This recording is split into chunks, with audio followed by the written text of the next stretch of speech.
Oh, yeah. Welcome to the Mwegas show, and this is the Hangout.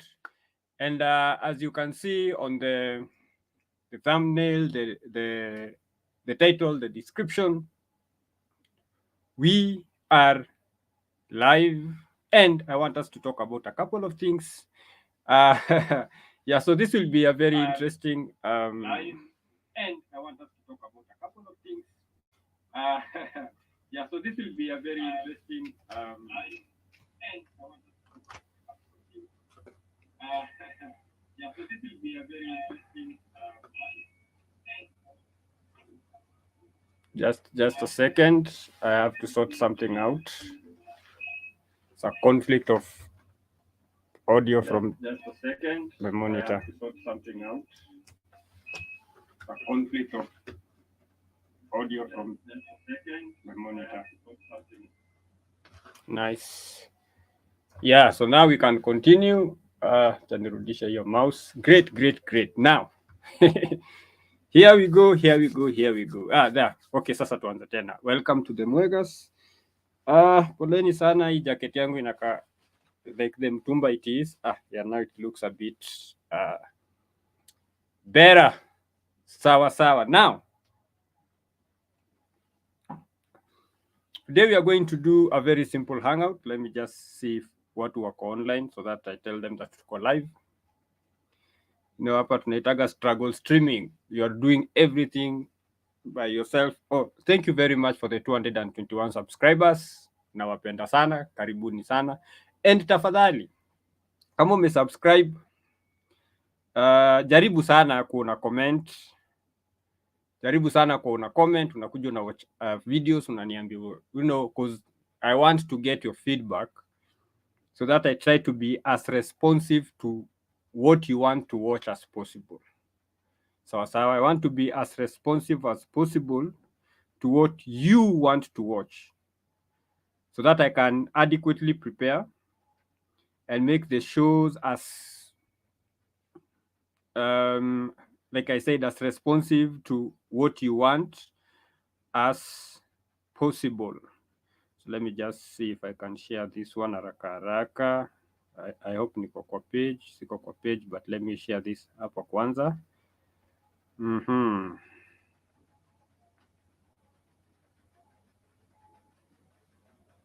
Just a minute.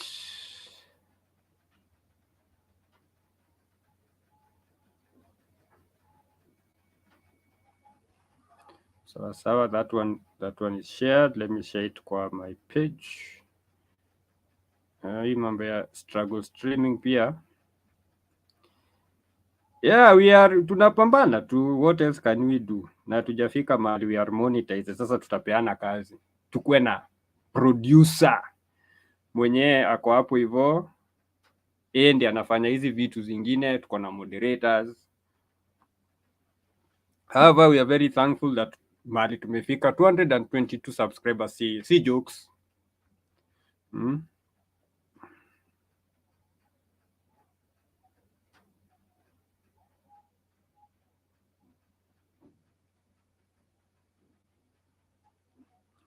Great. Tumemalizana na hiyo. Now, what are we going to talk about today?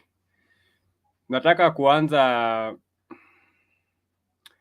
yani sasa, hey, this one, because I have to keep removing the mouse because I'm using two machines hapa. Yeah, I guess sasa tuko sawa. So leo kwa the hangout we are going to talk about hii drama ya Nadia Mukami. Then we are going to talk about Maureen Waitito. Then we are going to talk about this catch woman who chased away the boyfriend. Is it the boyfriend or the husband? Because the other husband came back after 17 years. Then we are going to talk about Dion Jacobs' continued nonsense. Dion Jacobs' continued nonsense. Alafu tutaangalia a couple of articles zenye zimekuwa published. So the first one is how to know he is breadcrumbing you. Alafu pia tutaangalia text message za dem fulani alijaribu get back na somebody who had proposed to her and she rejected him because right now she had realized that ameenda amepata greener pastures. Alafu tutaangalia pia another nini. Moses Getao, karibu sana kwenye stream. I see umefika. Yeah, so hata ndio tumeanza. So I'm going to share with you the link. Let me just do that now. This one is for anyone mwenye anataka kujoin. So just click on the link. But tafadhali uniambie hapo kwa comments kwanza that you want to come on so that so that I know who is clicking on the link. So Moses, there is the link for you. Karibu sana. So I'm just giving an overview on what the stream will be about today. And then also we are going to talk about no means no. This is an article we are going to look at and respond. And then probably if there is still time and I'm still feeling verbose, I will get into some of the issues of manhood and some of looking back, because now I'm almost 41 years old. So looking back, what are some of the things, what are some of the lessons that I've learned kwa maisha yangu? So Moses, ndio hiyo link hapo kwa comment section. Just click on it. If it is working, tell me. If it is not working, tell me. I copy it again. Yeah, so naona umefika uko kwa dashboard. So I got ready with my drink hapa kiasi.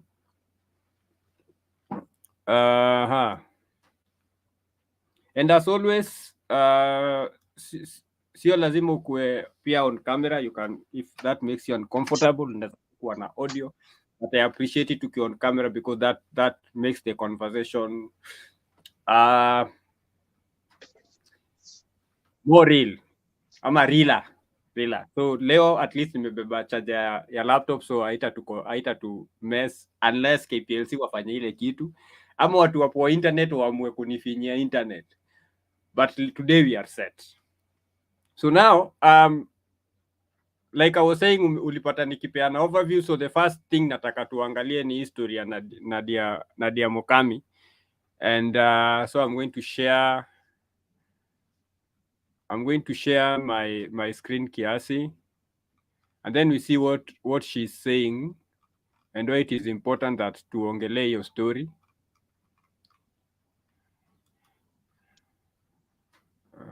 Quick fast, let's see if, yeah. So let us share that one.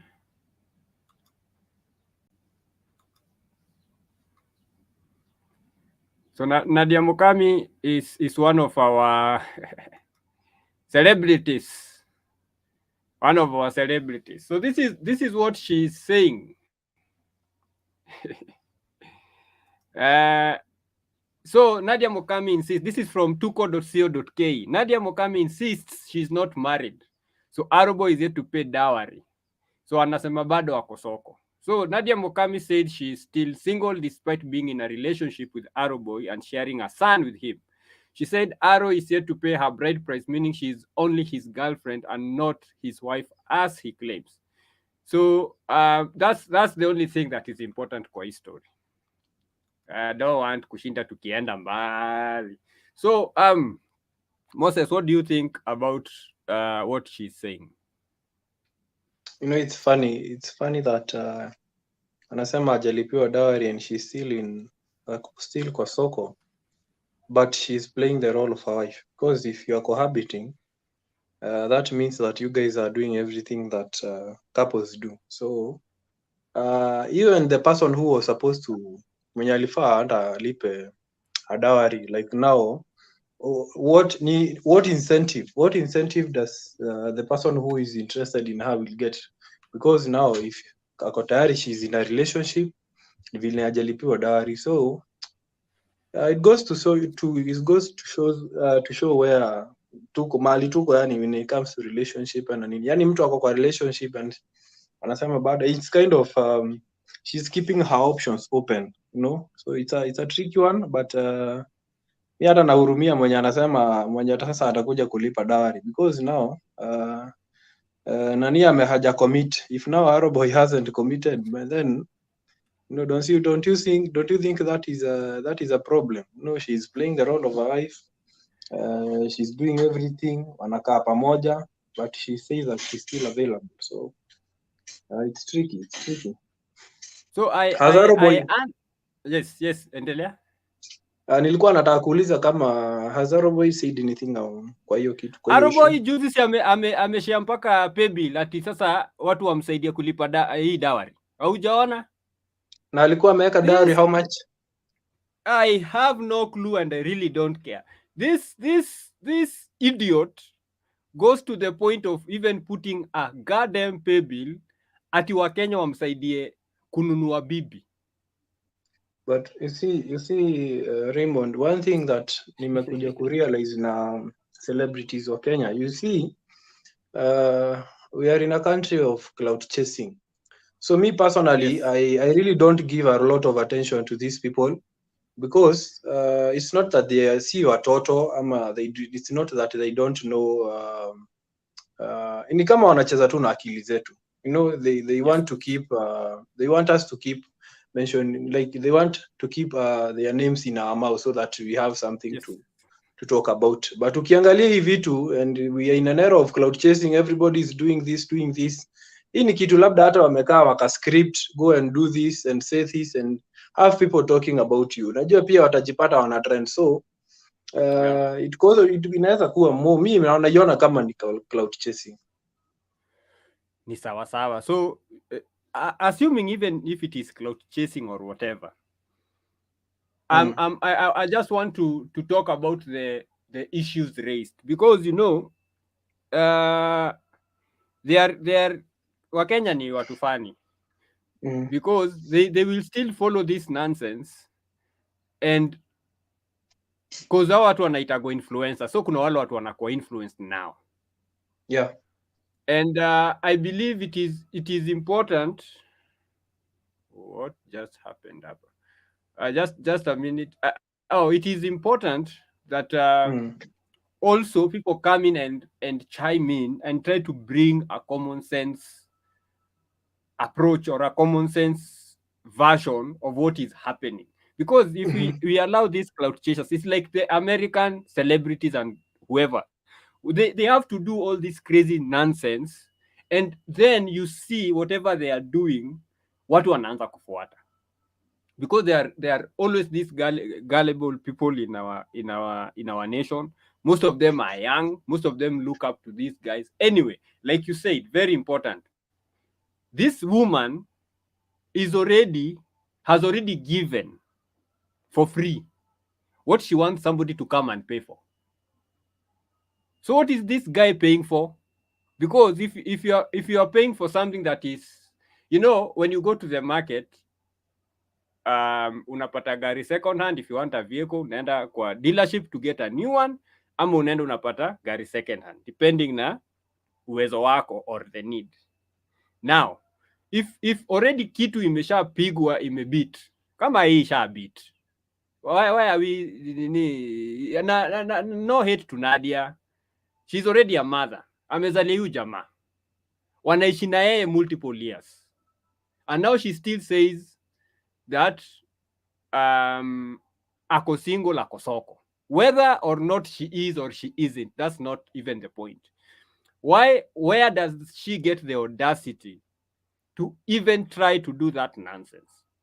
And then if you call her out on it, utaanza kusikia you are targeting her because she is a woman, you're targeting her because sijui nini, and whatever she's doing is nonsensical.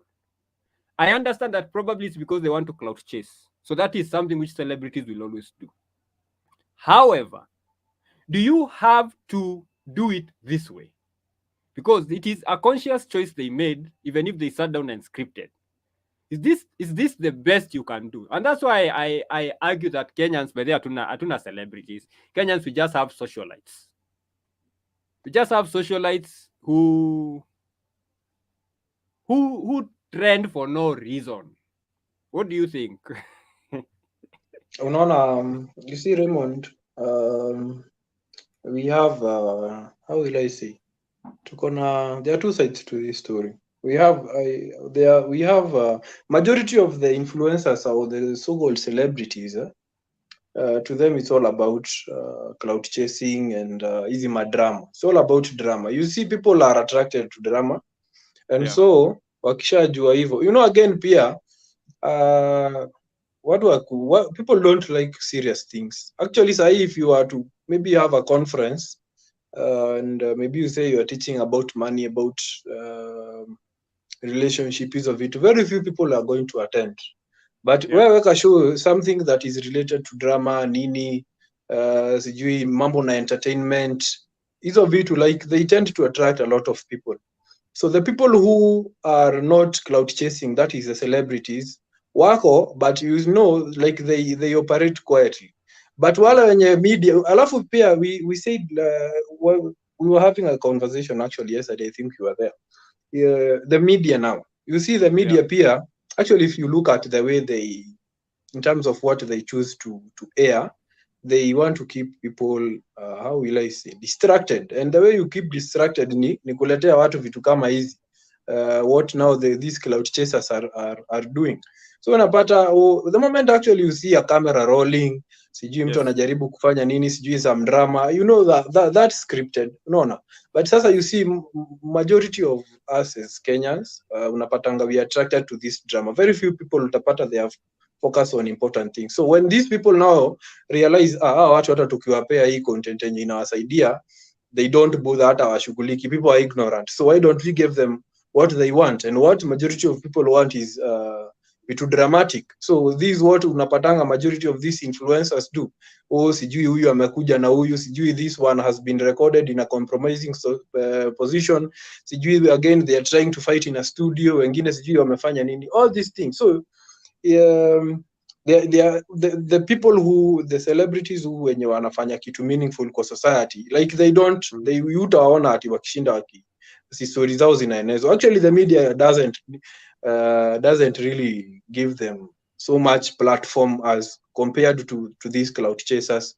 Ukiteramisha news tu kidogo, sijui who did this, sijui it's a cheating story, huyu naye amepatikana sijui na scandal gani. This is what these people do, and largely wako supported na media. So that's why actually you will find hata internet, sijui what is trending. Actually if you are to see what is trending, hata mwenyewe tu unashtuka tu. Very very very, we have very important issues, but unapata zile issues zenye zina trend hata yani, okay, in terms of now the return on investment, like as it makes sense kabisa. But sasa unajua, you give people what they want. If they want drama, give them, and that is what unapatanga majority of people thrive in. So mediocrity, drama, many people subscribe to that. So ukishajua hivyo utafanya aje sasa? You say want to, unataka unapata maybe sasa hapo ndo unapatanga let's say you want to do philanthropic activities, si watu wengi wanajoin in, but wakishajua sijui watu umeanza kurushiana cheche za maneno,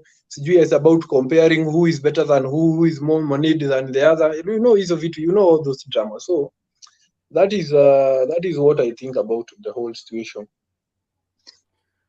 And now, talking about this situation and the state of the family in Yeah. Kenya, the deteriorating state of the family in Kenya. If you are living, tuangalie kwa the principle of it. If you are already living with a man, you've already had a child with a man.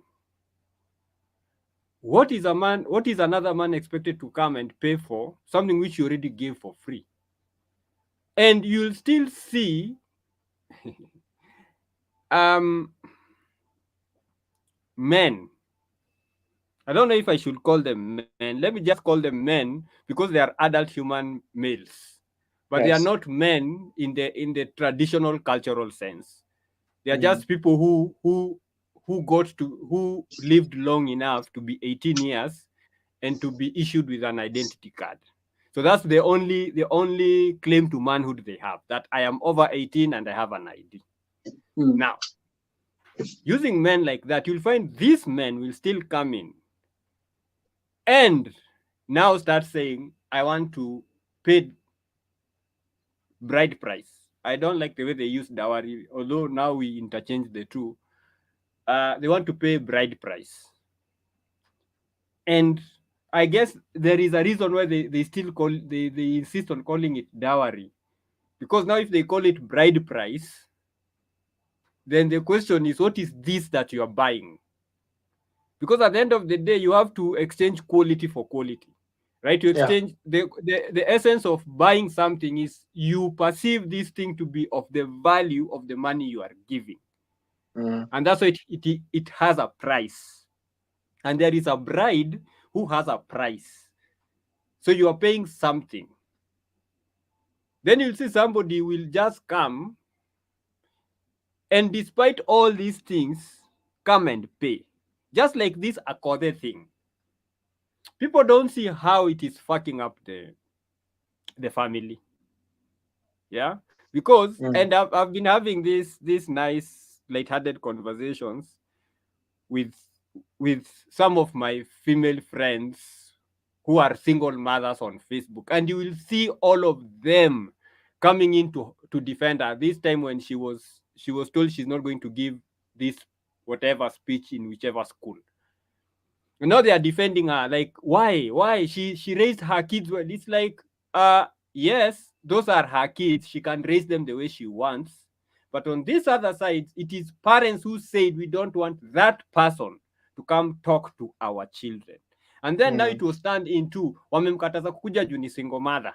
I'm like, where? This woman is openly ratchet. This woman has also openly said she sells pussy. That is something which she says. And then this woman already says that she marries men as a business. Is this kind of a person you'll want to come and give a speech to your teenage girls? Haijalishi what her achievements are, it's okay. She has achieved what she has achieved. She lived her life the best she could. But is that the kind of person?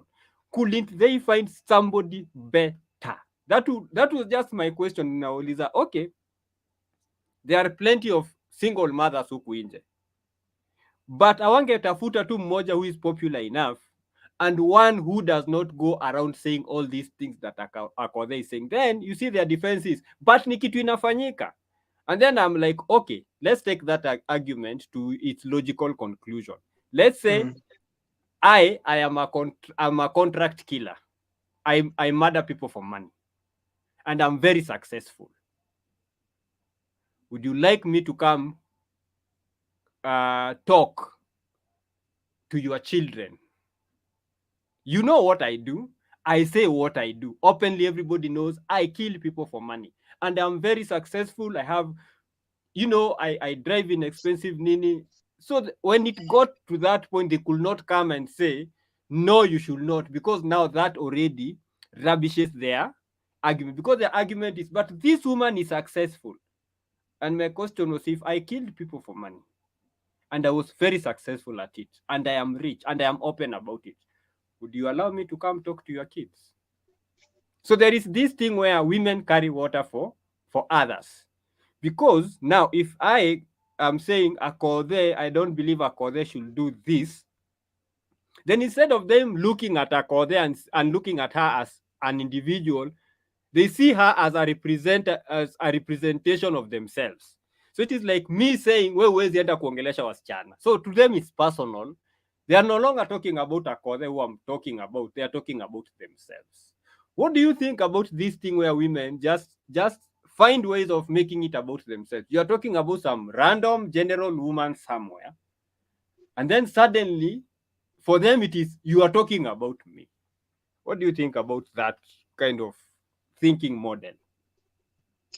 You see, actually, from the study of you've studied now that is female nature, at Yeah. least you have a basic understanding of how generally women, like in terms of the way they relate, the way they tend to behave.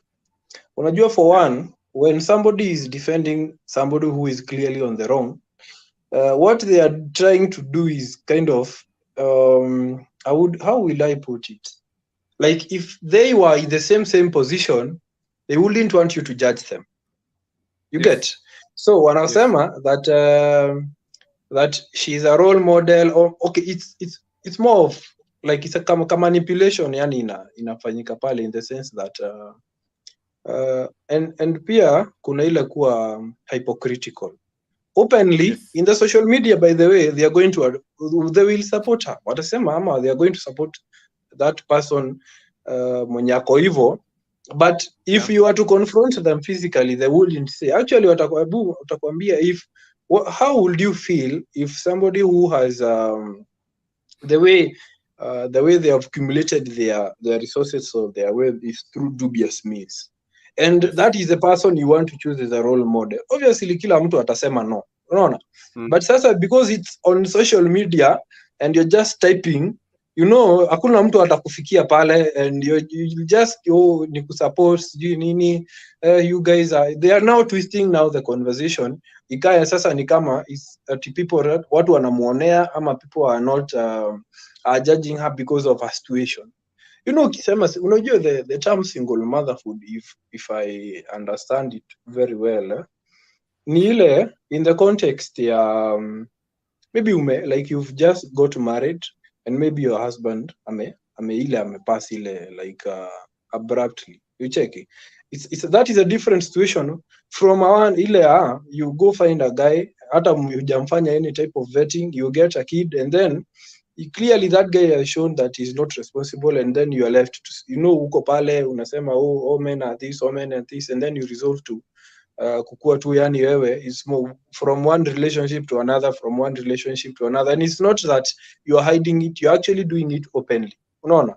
And it's a sad thing. I think there are deliberate efforts to first of all attack the family values, because if now you look at the family values like 10-20 years ago venye zilikuwa tunazijua, a man, if you hear, by the way, a man is expected to be a provider, a leader, a protector. A man is supposed to offer parental investment. What is a woman expected to do? That is, in terms of support her husband. She was supposed to be pure. That is like the most valuable thing or gift a woman can give her man is that purity, ile kukua at least virgin, and that is actually what most men actually look for, and that is unapata nowadays, the era we are in, that is a debatable topic. So that is then nurturing now the children, like generally it's creating that home. They say you give a woman a house, she's going to build a home.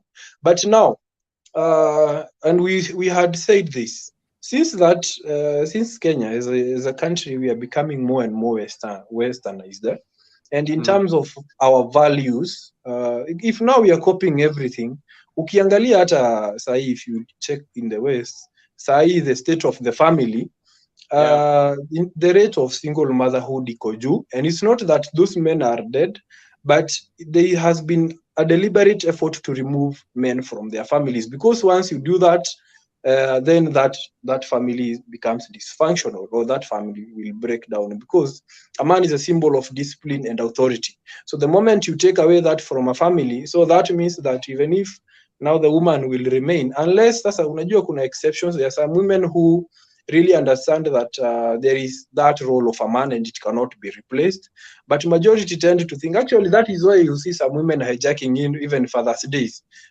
Unapata mtu anasema that she's celebrating herself because she's playing both roles. No. So it's there are those who are saying that there are deliberate efforts to attack family values.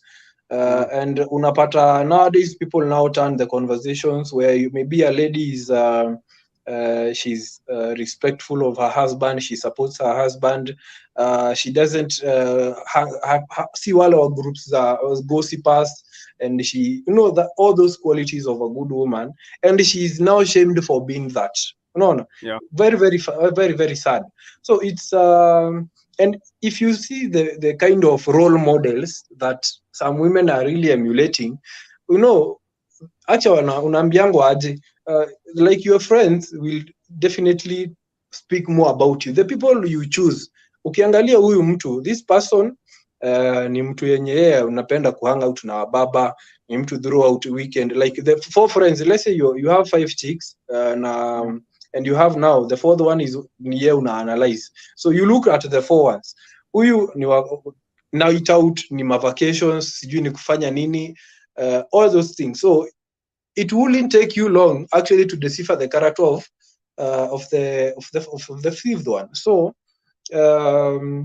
so sahi actually the marriage, as most people knew it years ago, in terms of its value, its importance, actually haiko much respected, and that's why you're seeing mtu unapata mmeka kwa relationship, like just get a relationship, you just stay for a few months and then unasikia mtu ame break off immediately, they enter into another relationship. So dysfunction after dysfunction after dysfunction. But kitambo bana, you see actually people nowadays, people break up even for frivolous reasons. Ati mtu anasema sijui this person is not making me happy, ama this person is very very boring, and unashindwa, are you going to marriage to look for happiness, you know? Because and I wouldn't want somebody to misunderstand that, because ukisema that you're going into marriage and you want the other person to make you happy, then what happens when we know what happens when you place your happiness outside yourself? This person you get happy when they take you out, give you compliments every day, they show up, they support your dreams, but that is very very important. But me and you, we know that happiness hata sai mimi I feel I'm happy because I don't need any reason. I can just decide to be happy and I'm going to be happy.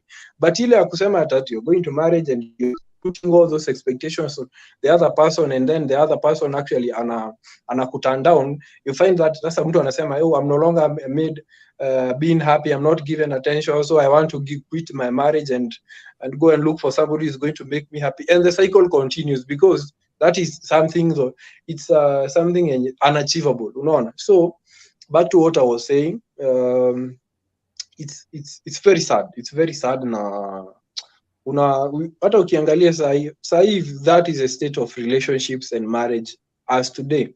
Ebu imagine in the next 10 years or 20 years, hata sijui kama watu watakuwa actually wanataka kunini. It will be a kind of a contract. You come, we get kids, nini, these the benefits. Kama ila tu you're forming a business partnership. Okay, if we don't want to be negative or cynical or anything, but if you look now at the trajectory of marriage as you're speaking today, it's on a downward trajectory. No, ile vitu inaonyeshanwa kwa nini, drama after drama. You see, people learn from what they see and what they hear, listening and observation. If what people are seeing on social media, people cheating, and then they are trying to validate it or justify it, people are killing each other, and like that beautiful picture of a family, a man, a woman, children having a very very good like they are complete, it's not there. So unaona mtu, yani people, because the generation that is coming is actually fearing marriage. Oh, mimi huyu atakuja, and then so we've kind of been turned against each other. Women think that men, that's why I told you these family values have been weaponized. Unaambiwa ati ukikuwa housewife you deserve to be paid, and you are doing a lot of labor for free. And unapata as a man unaambiwa sasa, when you marry this woman, she's going to come and she's going to take everything from you, and it's happening. But sasa ukipata, because we're supposed to complement each other as genders, but you see sasa our differences have been weaponized. So unaona, it's drama after drama, and people are hurting each other, na unaona at the end of the day sasa ati ule mtu mwenye mnasemewa ati you are being taught, somebody you are being brought a role model, ni ule mtu bana, unajua, you know the history, you know how they got their money, unaona, and we are trying to kind of, unajua tuko hypocritical ati you know this person, you guys are judging her, you guys are unfair, you know situations force people to do things, and all those kind of narratives. So it's a very very difficult situation kuiongelelea, because we do not, hata wale wanasemanga, sometimes they say that the silence of good people is actually what makes society even more bad. So we have people who can be considered as role models, but they are not speaking out. Wakati wanakuja ku speak out is when things are very very worse. So inakuwa pia ni problem. So mimi hiyo, actually I was happy that parents could stand their ground and wakatae. Na hiyo unajua pia if now kama wanasemanga yes, yani of all the people now, Yesu alikataliwa with all the kind of the perfect life alikuwa naishi. What do you think about hii ya nini? So when you stand for something good, there are people who don't hold the same belief, so they are obviously going to attack you. When you're speaking about family values, there are people who to them that is nonsense. So you must allow us to do what we want, you must allow us to choose the kind of role model we want. Hata kama ni mtu wa kuuza madawa, even if that person is somebody, mtu hata kama ni prostitute, you can come and tell us that you can speak to us on success. Unaona? Yes. So Yes. that is where we are as a society. You see, I do believe in second chances. Yes. You see, if it was a Kothe, she did what she did, she got what she got, then she got out of it, and then changed her ways. That you could see the change, that process of change. Yeah. She had this situation, life gave her lemons, she made lemonade, she sold the lemonade, she made money, she changed her life. But she is still living that life. So nobody can come and say you are being unfair. Yeah. Because you see, if it was something to be unfair about is that huyu mtu enyewe alifanya atukatai, but unaona alibadilika. Right now, this is what she's doing. So you can say, okay, this is a person who can come and talk about the importance of change, that we are not slaves of our past. We can change. We can turn a bad situation into something desirable. And I saw the error of my ways in what I was doing, and that's why I changed. So this is not the right thing to do. I was forced into it by situation in hizo vitu zote. You can say, yeah, that makes sense. However, you cannot just say she's successful. So what is the difference between taking a Kothe, umpeleke hapo, and just walking up a River Road and picking one of the street walkers umpeleke kwa hiyo shule aonge? What's the difference? The difference is just that Kothe has more money, and they have her alleged, let me use the word alleged, her alleged harlotry is on a different level. So she deals with, or she allegedly deals with, the rich. So she can afford to be successful. However, if this street walker were up a River Road, if also that street walker would find these rich people, si hata yatakuwa rich, but biashara ni ile tu moja wanafanya. So if you cannot just walk pale Koinange and you pick one of the girls at random usiku, wale wenye wana street walk, wapeleke kwa shule waongee, wapeane speeches, what makes you think that a Kothe is the right one to do that? Just because she made money. And anyone who calls her out, she responds with, hata we uko na yako uza. So she's not like, that's not the business I'm doing.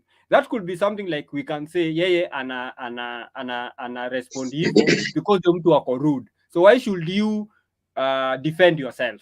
If somebody calls me a thief, nitamwambia tu sawa, hata we enda iba. If somebody calls me a murderer, hata we sawa, hata we enda ua. Somebody can say that's what she's doing. However, si ati tuko blind. We saw where she was. It's like now watu kama akina Vera, watu kama akina Huda, they call themselves these nice names, socialites. But we know, at the end of the day, we know what that says, because we've seen like, there was this expose, what the Instagram buddies go to do to Dubai. Wale wa maju wa US. So those are the ones who are calling socialites, and you see their lifestyle and you're like, no, there is no way what you are doing and the life you are living, Zina. It's like now these people who say, and there was a time I was even joking that siku hizi kuuza mtumba ndio hiyo jina imegeuzwa tunauza mtumba. Because there was a time on Facebook, every other woman will come and say, mi nilianza kuuza mtumba and now I have bought this Prado. And I'm like, do you know how much a Prado is? Kuitoa tu kwa soko. What is this mtumba business you are doing that all it's like Ruto na biashara yake ya kuku. You know, there are things which you just use common sense. Yeah. Unatumia tu akili tu kidogo, you are like, this math is not mathing. So kama wewe unafanya biashara ya kuku na ushakuwa bilionea, na ule amefanya biashara ya kuku the last 20 years na hajakuwa millionaire, kwani ni kuku gani yenye unauza ama ni nini yenye unafanya? Kwani hizi kuku zako ni gani? Or mimi nauzaga mtumba, now I am a multi-millionaire and I know somebody who's been selling mtumba bales for the last 30 years na hajafikisha pesa umefikisha. So what? And we are not seeing men wenye wanauza mtumbo wanakuja wanasema ni multi-millionaire. We are only seeing women. What is this thing that women have that men don't? What is this thing that women have that men will pay to get? So unafanya tu 1 + 1 = 2. Anyway, you know, even the term single mother has been kind of changed. Because right now they consider a single mother as a woman who stays with a child at a considerable for a considerable rate of time. So 6 months to 1 year. So let's say, for example, where Moses, you are married, but then now you go to work in Dubai for 2 years. So you're still married, and you're working and you're sending money home, but they consider your wife a single mother. Why? Because you've been away for more than 6 months. So that means that is a single mother. So you see the way they are playing with, they are trying to expand that thing to include so many people, so that when you say mini single mother, people are confused what you mean. And I think that's why even in America they stop calling, okay, they call them single mothers in general, but right now they go to say baby mamas. Baby mamas are people who got kids outside marriage. Yeah. So we'll say to kama akina Nadia, these are baby mamas. Because now if you call them single mothers, even in corporate, like you said, those women who are widowed, who are now left with kids. Or those people who are divorced, but they got their kids in marriage. But now since they are divorced and the court said, we mama kana mtoto, so that one is a single mother. But now we can't put those two pamoja na baby mamas, because baby mamas, they just went, spread their legs, got pregnant. They didn't require marriage. But at least this ule mwenye ako divorced alikuwa kwa marriage, akapata watoto, and then for one reason or the other, rightly or wrongly, that relationship ended and they ended up being single parents. This other one walioana, kumbe kwa anajua huyu jamaa alikuwa anachezea overtime ama extra time. So baada ya kupata watoto, jamaa akavuta pumzi akasonga. Now you can't put those two categories with baby mamas. And I think that's why it is important to separate and call these people baby mamas. Right? Yeah. So let's see another hii nayo watu hawa watachukia hii stream kwa sababu, but it is important that we talk about these things. You see, yes. Unaona the situation. Okay, generally in terms where we are in the world in terms of values, the right values, the right principles, hatuko sawa. Yeah. And partly because actually the institution of marriage, ndio nakwambia, there has been deliberate effort to kind of weaken it. Yes. And this has come from obviously marriage has been institutionalized by God. That is one thing maybe we can agree on. So when now people are turning away from, I would say we are turning away from him. So we are even when it comes now to such issues, such matters, then it's going to be a problem. Because ukiangalia kama kitambo, unlike now, if maybe you are interested in a relationship or maybe you saw someone and unasema this person, mimi nimeona ako sawa, you go and you ilikuwa na ile like you involve your people.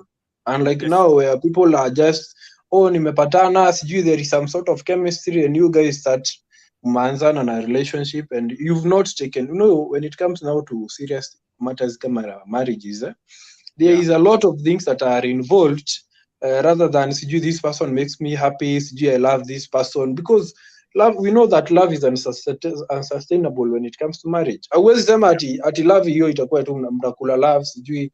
There are times where things are going to be tough, there are times where vitu zitakuwa ngumu. The only thing that can hold you now together is principles and values in terms of respect. Do you work together as a team? Where do you in terms of your faith, hizo vitu. So unapata kitambo ulikuwa maybe kama wewe as a man, you get a lady, you go and tell your kin, they go and do the vetting, because now what I want to speak on is vetting.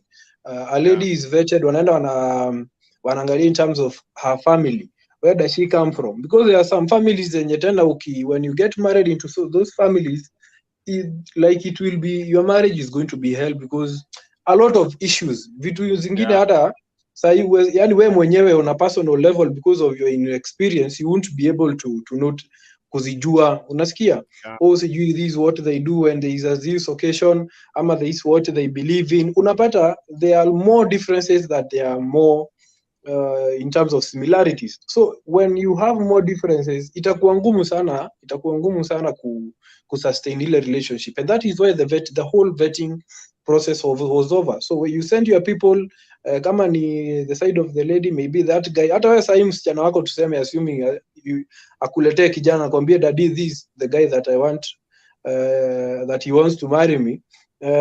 Hata wewe mwenyewe, like from asking questions, kuongea tu na yeye, itakuambia tu whether these guys will be able know how to hold, like kusustain your familia ama haitaweza. And that is why if you take a woman now home to your mother, within a few hours of spending time with her, she atakwambia, by the way Masa, hapa hata kama unasema you want to marry this one, mimi I have my doubts. But with our youthful arrogance and foolishness, unasema wewe madhe uelewi hivi vitu bana, ama sijui nini, those tantrums we throw and we say that we want to do. Actually, if you look at those marriages, unapatanga sometimes we fail, unapatanga there was some sort of warning. Huyu mtu anakuambia, unajua red flags zingine sisi hatuzioni, because kuadvise mtu mwenye ako especially kwa love, sijui what they call love, is very very difficult. Sijui madhe, sijui nini, you guys, you enjoyed your time, why don't you like me nani? Sawa, they let you be, but unapatanga you're going to waste your valuable time, energy and resources, because by the time unapata hiyo relationship, it will really cost, especially in the case of I think pia hata ladies, it will cost, because ukienda upatana na mtu na kuachia mtoto, then that means that your life, the whole life is deorganized. If as a man now you are left by a lady and maybe they go with half of your resources, then that means pia amekurudisha nyuma. So you see now we are trying to go into uncharted territory alone and with no advice. So what happens is there are a lot of landmines zenye ziko pale zenye sisi hatujui. So you go in, you do not know where unafikiria tu it's all about love, it's all about relationship, or all about sex. And then 2 months down the line, you've had all the sex you wanted, and now you are sitting down and you are evaluating. And sasa, apart from this, you cannot talk about business, you cannot talk about life, you cannot talk about the challenges you had at work, because this person is incapable of comprehending such issues. So inabaki utakuwa too drained, and at one point now your relationship is going to hit the rocks, and kila mtu atatawanyika, because sasa what brought you together was unsustainable. But if you came together, you are brought by common values, common principles, common goals and dreams, that means that your union is more likely to succeed, because it won't be just about you. This is how I'm feeling, this is how you are feeling, so I'm entitled to go and look for my happiness, and when I think I've gotten my happiness, I can come back. No, you understand that you have a generation to raise, you have dreams to build, and you have to support each other. So such very very difficult matters unapatanga, we never get to discuss them, ama unapatanga watu hataki kusikiza, because now we are in I would say the generation yenye iko saa hii imefunga macho kwa mawaidha. They do not want to listen to anyone. Wakati unataka kusikiza is when the damage has already been done. And unauliza huyu mtu yenyewe, unaangalia hata unashindwa, hata wewe mwenyewe ulikuwa unataka kumadvise, lakini you just let them learn. Like wewe sasa, you already in problem, we tried to warn you before, you turned a deaf ear, so we can no longer help you, you just figure your way out. And then hivyo sasa, that is where we are. But it's a very difficult situation. It requires a lot of intervention, a lot of conversations, like you said.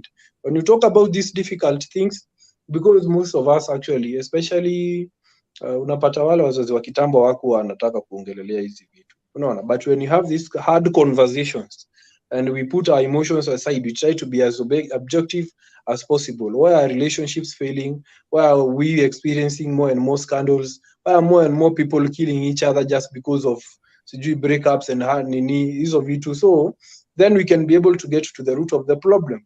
Watu wanaingia kwa relationships with a lot of expectations. There are so many things that have evolved na bado sisi tuna change. You think that you are going to a relationship and you've been fed this Disney and other magazines, you happily ever after, and that happily ever after, you've never been told you happily ever after waliishi aje, how did they bring up without the children? So there is a lot of things we do not. So we see the glory actually when it comes now to success of the people. When it comes to the story is omitted. How did people become successful? How did you manage to bring up your family? That is all that is omitted. Well, unaona that is Raymond is very very successful and he's just throwing the word that I've been doing business, I've been doing entrepreneurship.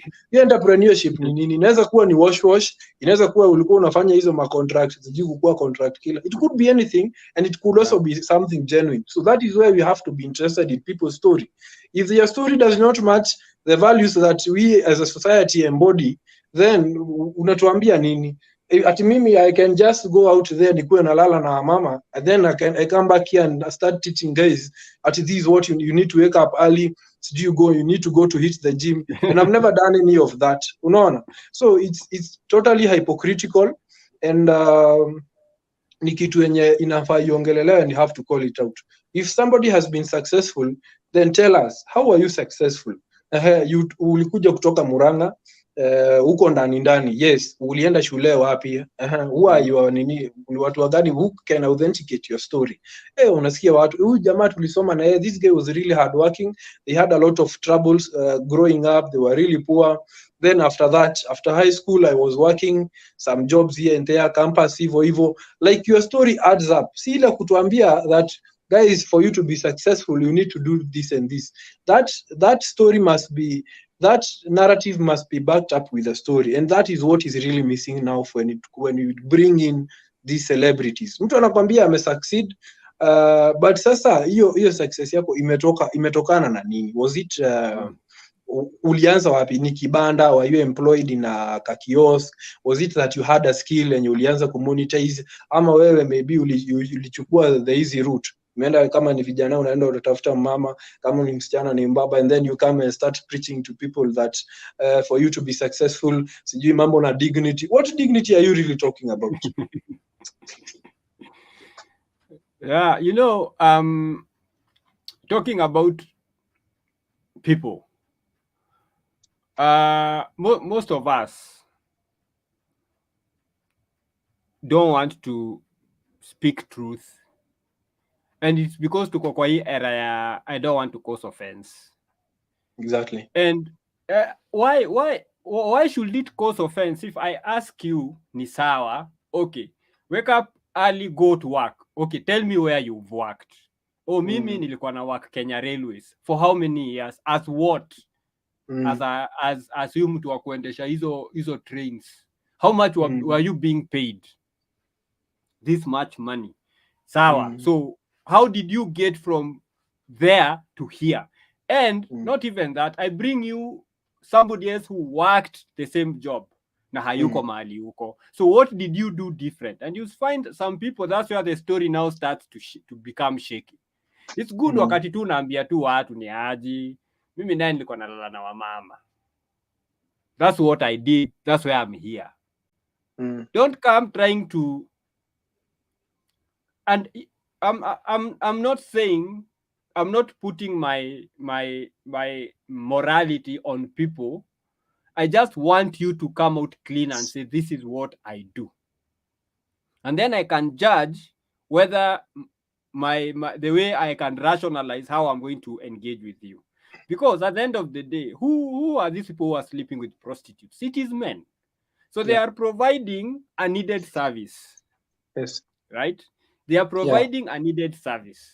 But then you still don't want this person who is providing this needed service to come and mentor your daughters, because you don't want your daughter to become a prostitute. That's just the bottom line. Everybody wants the best out of their children. But that does not mean that if life really beats up my daughter, that the only thing she can do is prostitution, that now yes, mtoto wangu. But then I'm not going to be proud and put her on a pedestal as my best daughter. You know, huyu ndio msichana wangu mwenye ananifurahisha sana. No, because her lifestyle, she's an adult. I can disagree with her lifestyle. She can still continue being my daughter, but I'm not going to elevate her lifestyle. That's what people don't understand, that it's not about hate. Yes. These are young girls who are looking up to somebody to emulate. So the best thing we can do, the least we can do, is put forth someone. It's like now Anwaiguru coming and telling people, talking to people about corruption, how corruption is bad, and we know she's suspected on all these other things. Zenye, yes, probably akukukuwa na evidence and all those things. They went through the process, but there is still that question here. Could she still have done it? So should I go and get somebody who still has questions or a cloud hanging over her head, when I could just go and get somebody else who might not be where the honorable governor is, or governess, or whatever they call them, but is somebody who, even if they have a cloud, haijulikani. You know, there are people, everybody has this thing. Hakuna mtu ako perfect hapa nje. Everybody has their own skeletons in the closet. Right?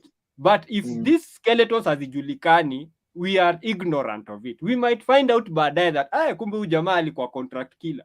But at the moment when this person was giving this speech, nobody knew.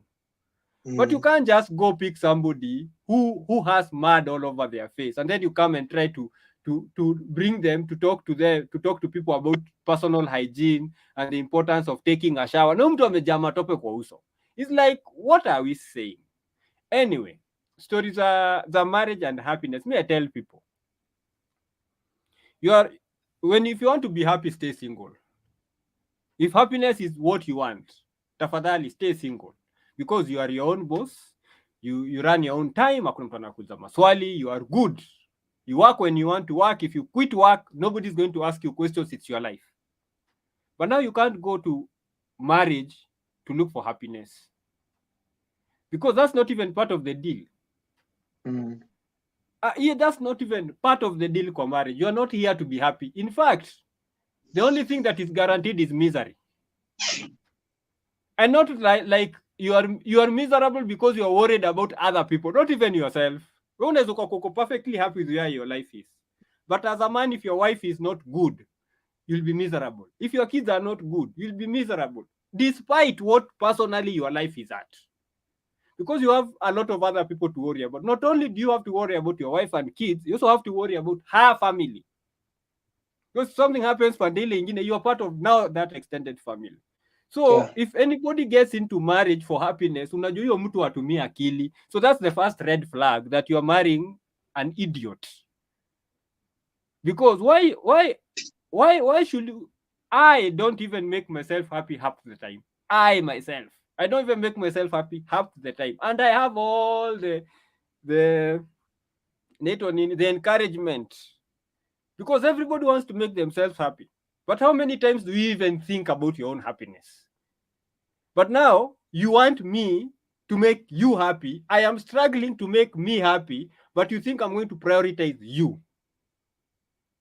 And then now you decide, because I'm not happy, let me go. And then another thing about the kind of marriage that used to last is because the women were the ones who were vetting the future wife, and the men were the ones who were vetting the future husband. Exactly. Because men know what kind of men are good husbands. Yes. And there's a friend of mine, nilimwambia, now the easiest way for you to choose a husband for yourself is to introduce us to your boyfriends, and then we can tell you if this is husband material, ama hii ni mukulane tu musikie vizuri, but mnajua iendi mahali. Yeah. Because me, I will tell you point blank, who you not going anywhere, because I'll see, because men know how, when you and I meet in person, the first thing we do is to gauge one another. Si lazima tulizane maswali ama tuangaliane vibaya ama tuanze kuwasaiziana kama wajinga, but in our interaction tunapimana. I see your intellect, I even see the way you walk to know if you are somebody who can fight, because the way a person walks, the way a man walks, the way a man fights. And then you see Yes. the awareness in a man, the way the eyes zinaifika mahali zina read the situation. But now if you just get somebody who ajali ako tu kwa simu and is a grown ass man of 30 years, anatembea kwa street akichat kwa simu, that's a person who is unaware of the dangers around him. This is a person who ana believe so much in his own safety kwa society, watu wengi watu watamprotect, that he does not have time to protect himself. So if you put your daughter kwa mkono za hiyo mtu, unajua that daughter is just going there, she might even die, because what happens if a car loses control na uko kwa simu and you are walking with my daughter and with my grandchild, they are dead. You see, very simple things. And then women also knew crazy women. And that's why traditionally, especially for the Kikuyu community, it is the sisters to the dad who would go tafutia their son a wife. And then when you go there to be introduced, then the men from that society wakijua ni wewe ndio, ni kama they send delegations to come and gauge you. What kind of a man are you? When you are sitting down, do you have a strong handshake? Do you stand up and greet your elders? How do you greet your elders? How respectful are you to men? How respectful are you to the women who are serving? How respectful are you to the kids around you? So they know what kind of a man you are. By that, those few interactions, they already say, msichana wetu olewi na ule mvulana wa fulani. And not that you can't afford. It's not like you are not interested, but they have seen there is something you are missing. But now, mimi kama kijana sasa, ama mwanaume ama mvulana, I think I know so much. So I just look for a woman because of these chemical things in my head. So I think I'm in love. And now I want to get this woman to become my wife. Yeah. So I have not engaged anyone in my family. She has not engaged anyone in her family. We just start cohabitating, ama tunakimbia kwa AG, ama sasa unamleta kama this is my wife, my future wife to be. So the family can do very little in terms ya even advising you, because mshakuwa engaged, mshaanza kupanga pre-wedding. That's why now you are telling us I'm getting married to this person. So even if I'm seeing like a million red flags, by that time it is too late. Yeah. And then utaanza kuona like na venye tu umesema is like sikutaki, I don't know, I am judging your woman too harshly. Of course you're supposed to judge that person as harshly as possible, because now imagine if you bring your harshest critics in a room and the only thing they can say is she's not brown enough. That is a wife. If that is the worst thing you can say about my future wife, is that she is too dark, that is a wife. Because if that's the worst thing you can see, or you bring me into a room and the worst critique people can give me as the future husband to your daughter is I am of the wrong tribe.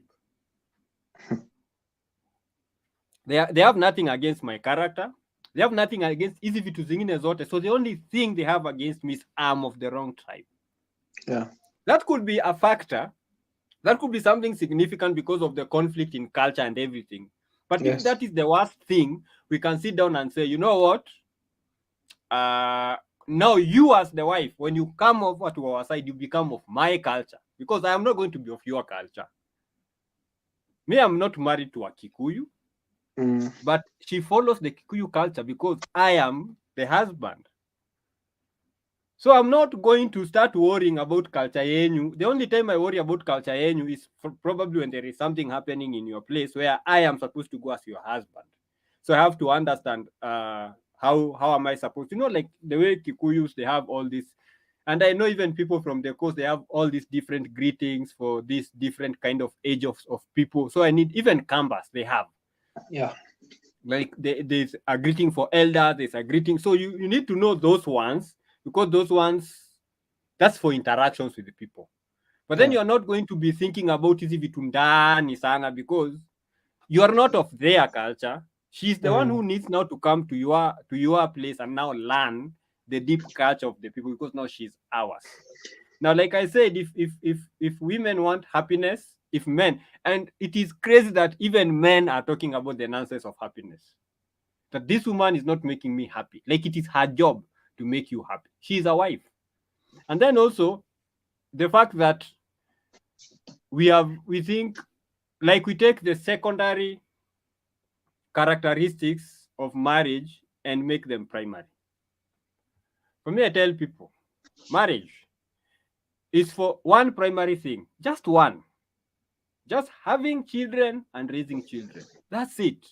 If you can do that very well, hizi vitu zingine hata bado ziko na conflict, you have already achieved the thing of marriage. Now that you're two people, of course, there's the aspect of companionship, there is the aspect of love, there's the aspect of, comfort, because now you are two.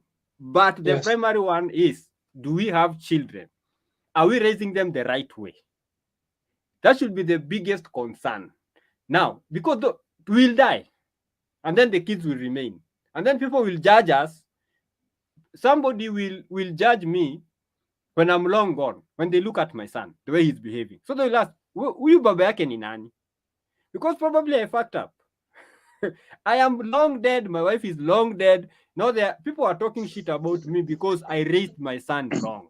Because I was Yes. not even acknowledging that this is the biggest task I have, is to raise my son well and my kids well, so that they become a representation of my family, and not to put the family name to disrepute. But people don't care about their family name. That's why you will see women on OnlyFans and they are using their names. So mi nakuja tu nikiona ni Kamau, I am like, hey, am I even related to this one, because I am also a Kamau? Am I related to this one? Huyu ni Kamau wa akina nani? And then I probably find out that we are related. So I'm like, so what wakijua we are related and I'm walking across the streets wanione and they know you, what do they think about our family? But people don't care. People think marriage is just jokes, just like tuingie kwa hii nini ingine, and we see if we can talk briefly about it. Wacha nitoe hii, because tumeongelea sana hii mambo ya hawa. Wacha tuongelee huku kwa Waluya. You remember this story of this guy who came back after 17 years and the guy who was holding the fort was chased? Yeah, niliso Kakamega. So wewe umekuja huko niliona. umejifanya Captain Sevaho for 17 years. Wanaume wanapitia vitu huku hizi. Ilikuwa ni miaka ngapi? Haikuwa 5? Man. 17 years. The guy comes back after 17 years. Na Captain Sevaho anaambiwa step. Najua when men are advised when going into relationships, and especially ukienda when as a single man you're going to marry somebody who already has kids, that is a lot of trouble, and you're supposed to weigh a lot of things. Vitu mingi sana unafaa kuweigh before you make that decision. Is it that I mean, why don't you go start that the guy Your own. Watu wanasema nini kwa comment section huko? Najua Wakenya bana. Hata niangalie huku kwa comments. Ndio huyu. Kigongi back to sender. what have we not seen yet? Alafu Yes. nani 17 this years. That this is a is lot of. interesting. Just imagine 17 years of your life. Yeah. If now the guy had married a lady, if you had found a lady who uh, hana mtoto and you had started a family, just imagine how old the kids would be or the kid would be. A lot of investments, a lot of resources, like the investment imeenda down the drain. And this is what men are told, Yes. ama this is what we are told. And one of the biggest mistakes unaweza make samani is especially right now when we're in the information age is to Yes. ignore female nature, you know. Mm. So that's when nilikuwa nakwambia when it comes now to actually Silas actually, I think it's Silas Nyanchwani who in his memos he warns men when it comes now to marrying single mothers. And unajua pia there are, when it comes to relationship we have guys who have a scarcity mentality or mindset, and we have guys who have a number dance mindset. So for a guy who has scarcity anaona yani like even if he's a single mother he is always ako sawa tu, ako sawa. Mm. And anaona ni kama that he cannot be able to attract women, you see. Yes. So but when in the second case of somebody, a guy who has an abundance mindset, he knows that women are not scarce and the right women are there. Somebody who doesn't hajajientangle that much, not hakuna kids, like mtaanza union yenu vizuri sana. So he made a big blunder. And unaona sasa he has paid for it by ile time amewaste, by the time he has wasted 17 years bana, that is almost 2 decades. That's a lot of time. But sasa utanini aje, wanasemanga ignorance is no defense. Wewe sema ati huko unajua. Actually I think she said that alikuwa amemwambia. Hai. Now and they So happen to let's say I'm saying the husband is the one who came back after 17 years. So probably the guy was with her for 5 or something. However, okay. even if you just look at 5 years, let me stop sharing for this one. Naona imeruka. We can start talking about other things. Not on nashanga. Hiyo video inacheza hapo ni gani? So let's just assume even like we have to understand that once a man has a child with a woman, like women don't just have kids for men. Me, I don't know why people don't understand this. With all women don't just have kids from any man. But if a woman has a child with you, that means that there was somewhere malulikuwa different than any other man. And that's why she chose to have your child. So if you find a woman with somebody's child, even if they are calling themselves exes, this is a man who still has access to her. He has not even the access to her body. He has access to her feelings. And we know the way to get to a woman's body is through her feelings. So if he has access to her feelings, then probably more often than not he has access to her body, and he has access to he has the ability to manipulate her, right? Because imagine a person disappearing for 17 years and being welcomed with open arms. 17 years. So this man disappeared for 17 years and he still came back. And the person who was presently there had to go. So for 17 years, this woman still had feelings for the husband. So it does not matter what this woman tells you, as long as she's married or as long as she has a child with someone who is still alive.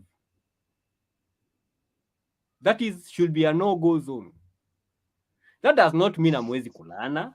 See, you are grown-ups. Yes. Mtoaneni kutu, but do not commit, Yes. because investment hiyo jamaa simeenda tu hivyo. Somebody disappeared, Imagine. came back after 17 years, and now he is the one who looks stupid, Yes. because all this information is out here. Nobody can tell me sahi that hajui manosphere exists, that hajui that the red pill ina exist.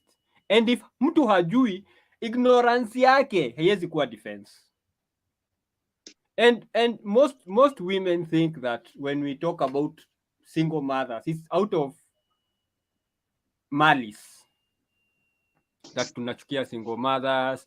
No, but it is because we understand the nature of women, and we understand what it means for a woman to have a child with somebody, how special that man has to be.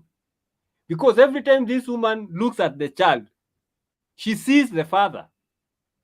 It does not matter whether she sees the father and is angered by the thoughts of the father. It just shows that she still has emotional attachments to the man, whether it is anger, whether it is disgust, whether it is hate. She still has emotional attachment to the father, because every day when she wakes up, every time she's with the child, she's reminded of the father of this child. And then it becomes even trickier when a man comes in, finds a baby mama, marries a baby mama, and then when he marries a baby mama, he has a child with that baby mama. And now this baby mama, now in this house, now they are going to have 2 tiers of children. Kutakuwa na mtoto wa mama na mtoto wa baba. So even raising children kwa situation kama hiyo, it's also not good for the 2 kids, because now the younger child atakuwa anashindwa, why huyu mtoto mkubwa hakui punished na baba na anafanya makosa, na mimi nikifanya tu makosa kidogo na kuwa punished. So already division imeshaanza kwa watoto. Why is it that tukienda huko kwa kina mama, huyu mkubwa anatritiwa vizuri kushinda mimi? Because children notice these things. Yes. They notice these things, that I'm being treated different when we come here. And then they wonder what is happening. And then when they get older and older, then wana realize, so that's the reason why tunatritiwa tofauti. Whereas the man could simply have gone. See, December form 4 wanamaliza shule. Na wengi wao watakuwa already na ID, because me I remember I was issued my ID when I was in form 4. In fact, shule ndio ilinipeleka kuapply, tulipelekwa na shule, so tuliambiwa to just come with these documents, kesho tunaenda or next week tunaenda kuapply for IDs. Everyone mwenye ako 18 years, just come with your birth certificate na photocopy ya nini ya baba yako, na original copy ya ID ya baba yako, na ukuja na original birth certificate. We'll do everything else tukifika huko. So form 4s by the time December inafika, wamemaliza shule, wako na ID, huyo ni adult. Most of them don't have kids, and now watatoka in their thousands, and not even that, the previous year and the other year. You know, we have like 3-4 years of form 4s who are still childless sahi, but wewe umekimbizana tu huko, umeenda kupatana na mtu mwenye already ako na mtoto, so already mnaanza dramas tu mapema. However, most of those men, mi usema wacha kiwarambe, I have no wajipange. The information is out here, they decided they know more, and then they get so gaslit very fast. Women know how to manipulate people, and unless men know how to, that's why me I tell people, and I am a very stout follower of Patrice O'Neill, you have to be better than your woman in everything. So if she's a manipulator, you have to be more manipulative than her, so that you see the manipulation coming, and then you know how to out manipulate her when she comes, so that she learns that I can't manipulate my man. And the time she manipulates her man, she's like, huyu ni kama alinialone manipulate, because all those other times you would check her, you would out manipulate her, so she would come with this and then anatoka na something different. Akifika huko mbele nilienda kuchukua hii, and so the time she comes with an agenda and you just hauna maneno mingi, una agree, then she becomes suspicious. Because you are better than her, and you're not like better than her, you are looking down upon her. You're just better than her because you're supposed to be the one leading her. Hakuna mtu huwa anakuwa led by somebody who is better than them. As in, hakuna mtu huwa anakubali kuwa led by somebody who is below them. It is human nature. All of us wants to be led by people who are better than us. And if men are the leaders of the house, how are you less than your wife and expect that your wife will respect you and expect your wife will follow you? Sasa wewe uko na ka certificate ka sijui polytechnic ilifungwa 1986 and now umeenda umetafuta bibi yako na PhD wapi? Just the fact that she has that PhD is already an issue. And also tell men, you do not marry a woman who is older than you. I'm an age mate, because women have this, and it is, most of it is subconscious.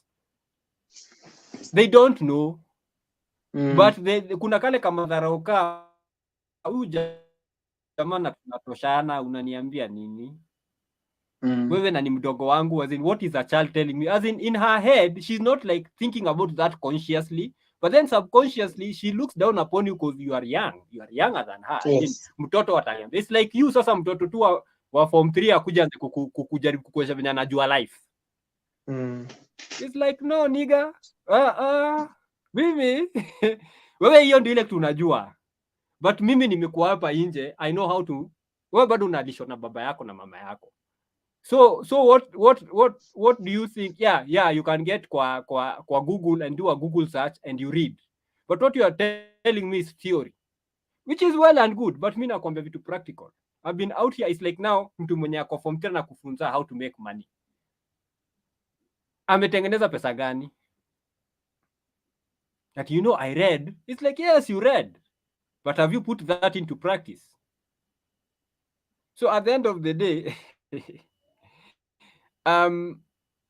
but me, I'm whatever the case is, wewe kama wewe ni single mother, and that does not mean that just waiting for you to come back. That does not mean that in my family hakuna wale watu who are single mothers or single parents. Wako those who are single parents, wako hata kwa familia yetu. So this is not that and it also applies to them. Just because you are family does not mean it does not apply to you. When you decided, especially to become a baby mama, there are things that's a conscious decision or subconscious decision you made, but then choices have consequences. So when it comes to the consequences of that decision, and life is also unfair. So you expecting life to be fair for you when you made a decision, whether you think it's a mistake or not.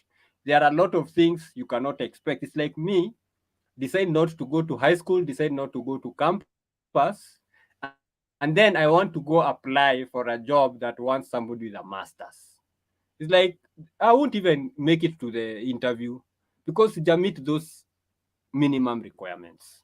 But then people want people to accept their lifestyle, accept their decision, and also reward them for those ones.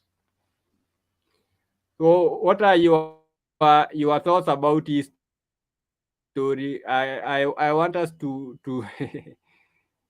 to look at something up. Yes, give me your thoughts as I'm looking for this. You see, I don't want to talk about Nini, but just to echo what you said. Information equal. There is a lot of information, and wanasemanga game haianzi 1-0, game ni 0-0. Yeah. So man, it's upon man. You know, actually, you give people information, but decision ni yao. So tell Yeah. people or show people the right way or the right actions that they're supposed to take, and then let them decide. You see, actually, in the case of that guy, probably I think hawezi kuwa na amekosa a few people in his life wenye alijaribu kumuona. If we dig deeper, utapata alikuwa anaambiwa Yeah. bana, wachana hii bana, hii hata kama nini this, wachana naye, let her find somebody who is let her find somebody who also has a family, so that it will be much easier. And like wewe hauna familia and you're going to sasa wewe unaenda tu kulea watoto, it's not that you're continuing actually a generation or you're going to get kids. Though I heard that alipata mtoto and the woman actually was told her that told him that atakuwa analea pia mtoto wake. And you know, the lack of sasa hilo kutomake, you know, when you choices, wanasemanga Yeah. choices have consequences. So everything that you're making, when you choose one kind of life, pia itakuja ukichoose kukaa poa, you do not want to do some things, definitely you're going to miss out on others. Let's say maybe you're working on a project or you're working on building your life, definitely you'll miss some of the things. Sijui kwenda parties, sijui kwenda dunda, sijui kwenda hiking, sijui all those stuff. So the moment you do something or the moment you choose a path, you also foregoing some of the things. So by that guy choosing now to go and have a relationship with somebody who already was married, na hata I doubt actually that was, tuseme tu hakukuwa na marriage hapo, because now even hata yeye kupelekwa kwa in-laws, I doubt it happened. It was just ile tu kukaa and the guy accepted ati atamchukua vile yako, you know. That whole thing ya white knight kuwa white knight, want to Yeah. save people. Captain So Sevaho. that exactly. So you see that that he wanted to that the guy wanted to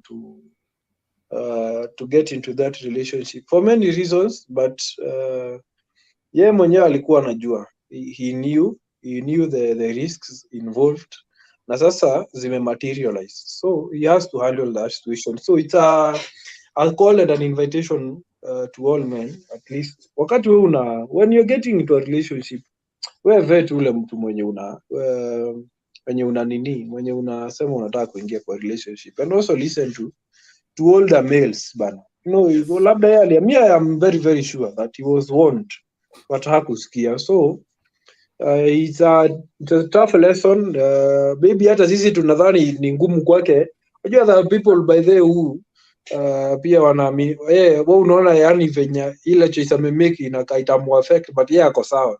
So we might be here discussing him, but again we know that it's not the right position, but because hiyo tena unajua whatever pia hiyo anaweza kuwa na mislead msee mwingine. So might be here thinking that he's not okay with the decision he made, akumbe ako sawa. So either way, if but I know that kind of situation bana is really embarrassing. Inauma. Inauma, and owing to the fact that he had put a lot of resources, and like you know that Briffault law, everything you do for a woman has diminishing returns. So Yes. zile vitu zote amefanya for those all that time zimeenda hivyo, and it's as simple as that. So I hope that guys can take lessons from that and make good decisions when it comes to relationships, and moso ukisema una include single mothers. Yeah, and then I think one of the most powerful things nishai soma ilisema, anything you do for a woman, consider it a charity. Just in your Exactly. head, consider it a charity. If it has returns, sawa. If it does not have returns, just say that was a bad investment and move on. Yes. Wachana na story mingi. And all relationships end, whether through death, through divorce, separation, but all relationships end. So if you have that mindset as a man, or even as a woman, you don't know how yours will end. You Mm. hope that it will end in death, but you don't know. Yes.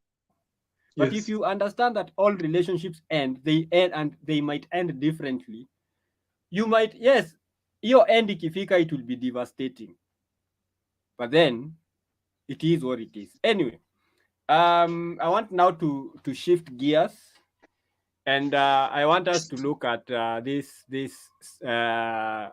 article which was published by the Sunday Standard on August 2nd, 2023, which was saying men must learn that no means no. Mm. Just I want to look at the first paragraph. Then you'll tell me what you think. No, let me do two paragraphs. Men Who must. wrote it?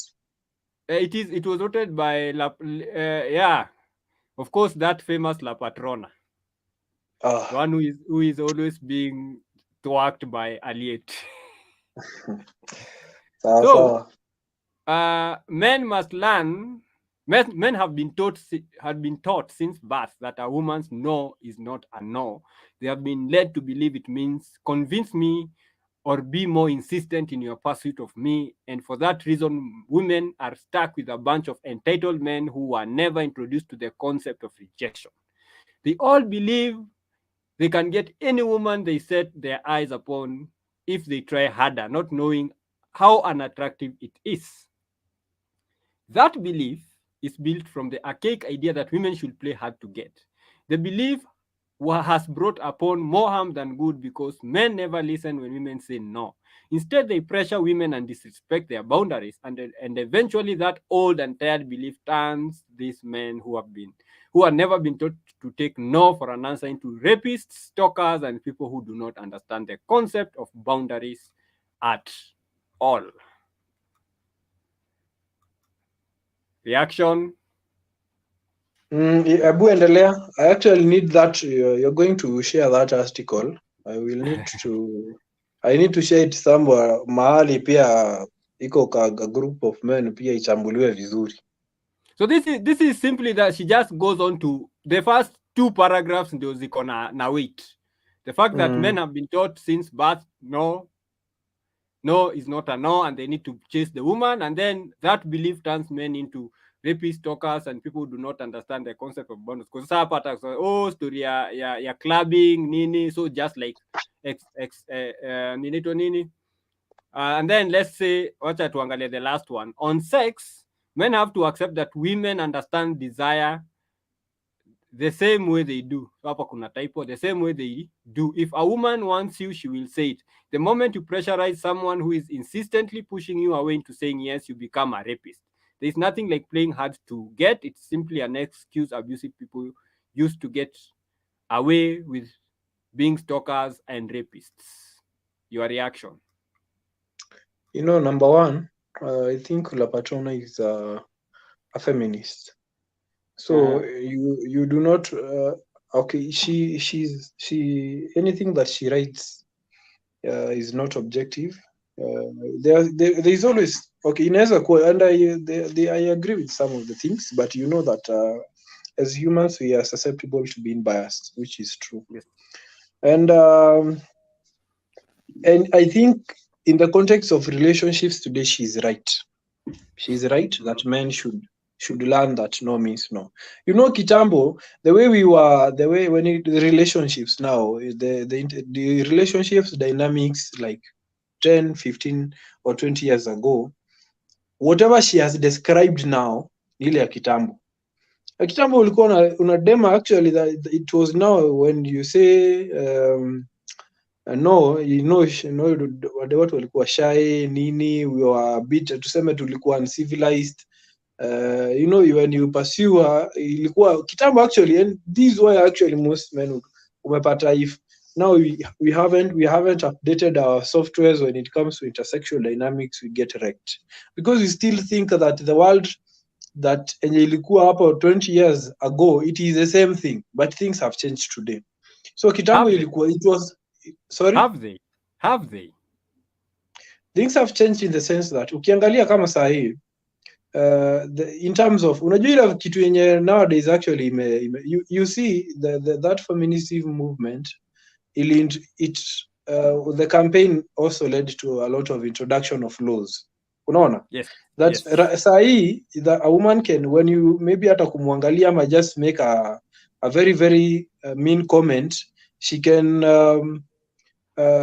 sue you for any sexual assault ama nini, all those laws that have Yes. been passed since that time.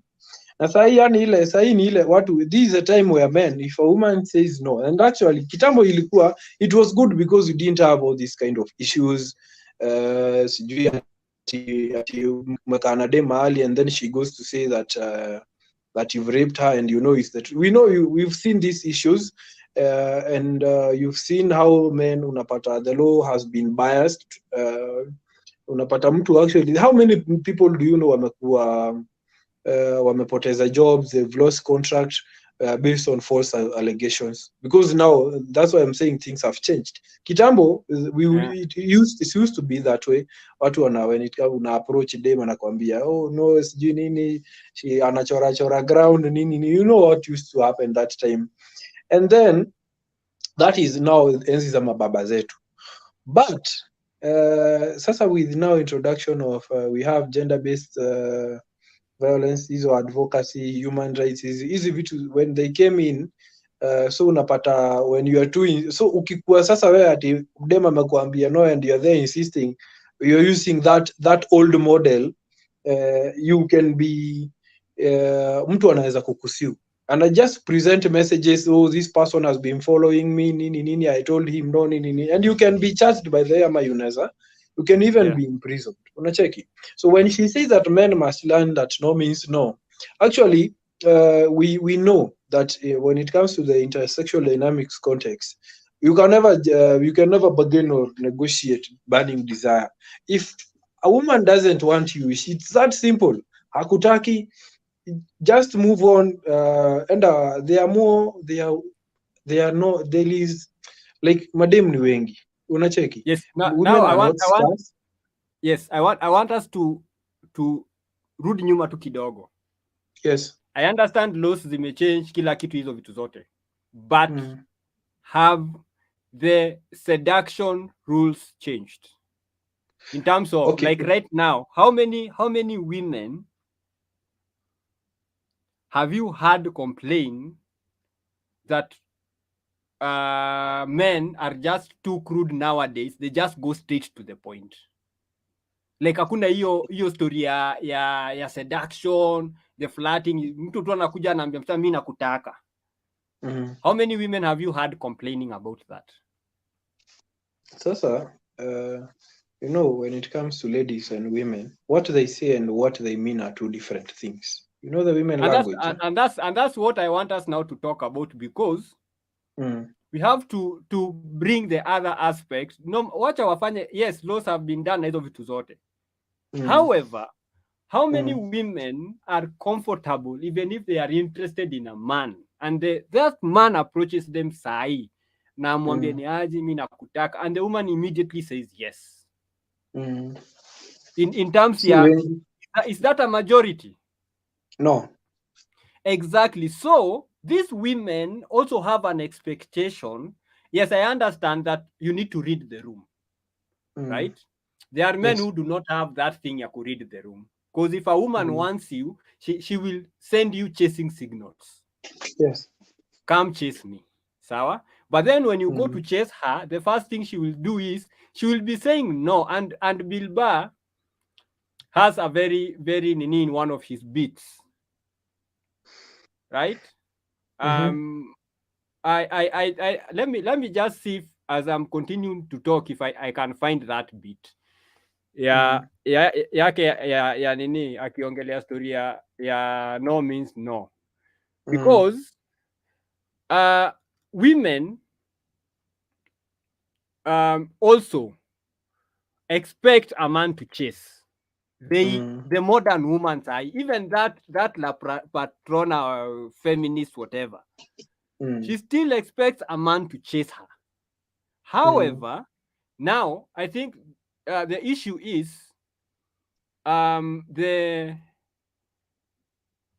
man does not know how to read the room, and just because he doesn't know how to read the room does not mean that I do agree that if a man like forcefully analazimisha dem kudos naye forcefully, of course that is wrong. Even back in the day, right? Even back in the day when women were expecting men to chase them, men never used to forcefully get themselves on the woman, right? Yes. And even those men, they were being rejected. It's not like because even if you talk to these guys wa kitambo, they'll tell you your mother is not the first woman I talked to, right? And now alinikataa. And even in that culture, when we are saying that culture, men were expected to chase, then the no might have meant yes. There were still those who said no, and the men were going, hey, by the way, this no is a serious no. However, we cannot just take all no's. I understand the concept, because at the end of the day, if you misread, then of course you are going to jail. So what is the better option? The better option is just take every no as one of those things you don't want to do. Sindio? See, that one is fair for the protection of the man. But then now talking on principle, and then because we have to live in the real world, right? How many women, like umesema, very few women utawaendea uambie, uende tu straight up kono uambie mi nakutaka and I mi nakutaka tu sahi, and the woman just says sawa, because the thing that she will say is, if I accept, then you are going to think I am easy. Too easy. Right? And because I don't want you to think I am easy, let's do Bilba. He says it perfectly. I hope sound itakuwa sawa. No means no, that's another one. No means no. It's like, no, it doesn't. All right? Look, no means no. No, that means no. All right, but no, stop it. What are you doing? Oh my God. You're being so bad. Stop it. No. Yeah, that's not a fucking no. That means I want to do it, but I'm afraid you're going to judge me, so I'm just going to make it look like it was your idea, so you don't figure out that I've already performed this act with 40 other fucking people. Right?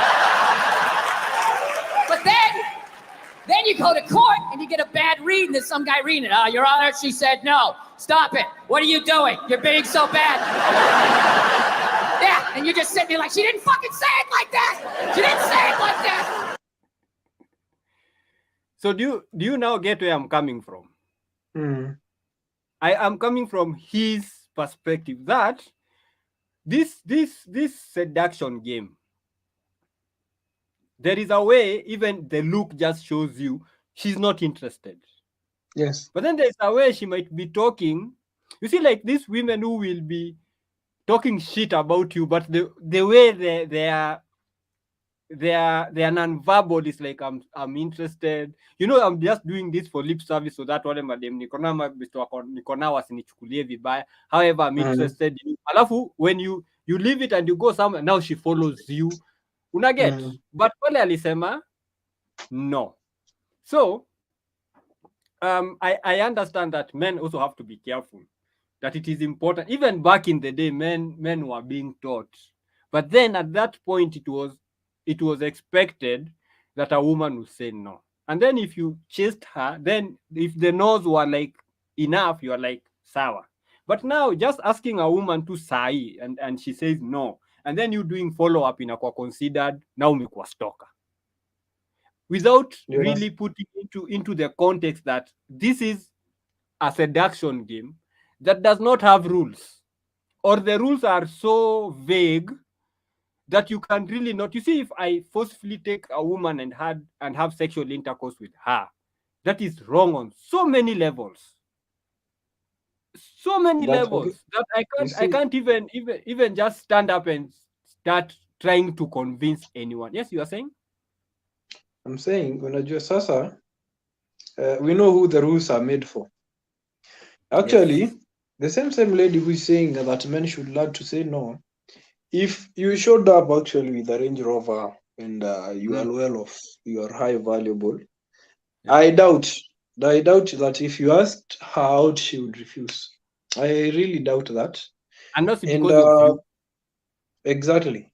And the reason why mimi nasema hivyo, when I agree with what she's saying, that nini, yes, of course there are those choosing signals, and she doesn't. One thing that we say is that we actually, at sisi, we do not speak for every man, just the Yeah. same way that she doesn't speak for every woman who is Every out woman. there. We need to make Yeah. that clarification.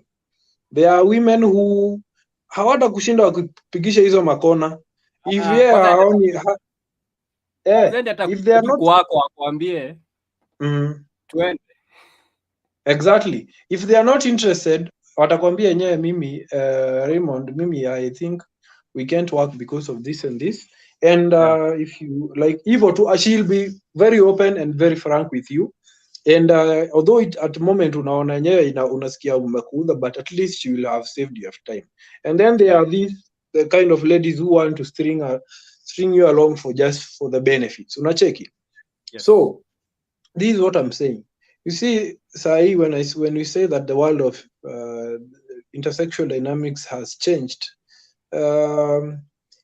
ukisema as a man, it's commonly said, actually, no, it's the manosphere, the red pill, wanasema you're not supposed to pursue a woman, you're supposed to pursue a purpose. No. Yes. So the moment now you are busy you're busy chasing your goals, you're busy pursuing your purpose, you're busy trying to make your dent in the world, then a woman will, of course, you need to have that game. You need to be, like in terms of your social skills, ukue poa. But if now you make a woman the primary focus of your life, then we know how that ends up, because you abandon yourself, you abandon your mission, and it's over definitely boring. become boring, and she's going to leave you. But the moment that you are busy doing your own things, you're busy fulfilling your purpose here on earth, she will come in as a compliment, not as a focus of your life. So what she's saying, and it's a difficult message, Sai, that message applies to men, Sai. You do not need to spend a lot of time, a lot of resources on somebody who doesn't want to reciprocate, like who is not really willing to reciprocate in terms of your feelings, in terms of the resources. Kama mtu amekwambia it's a no.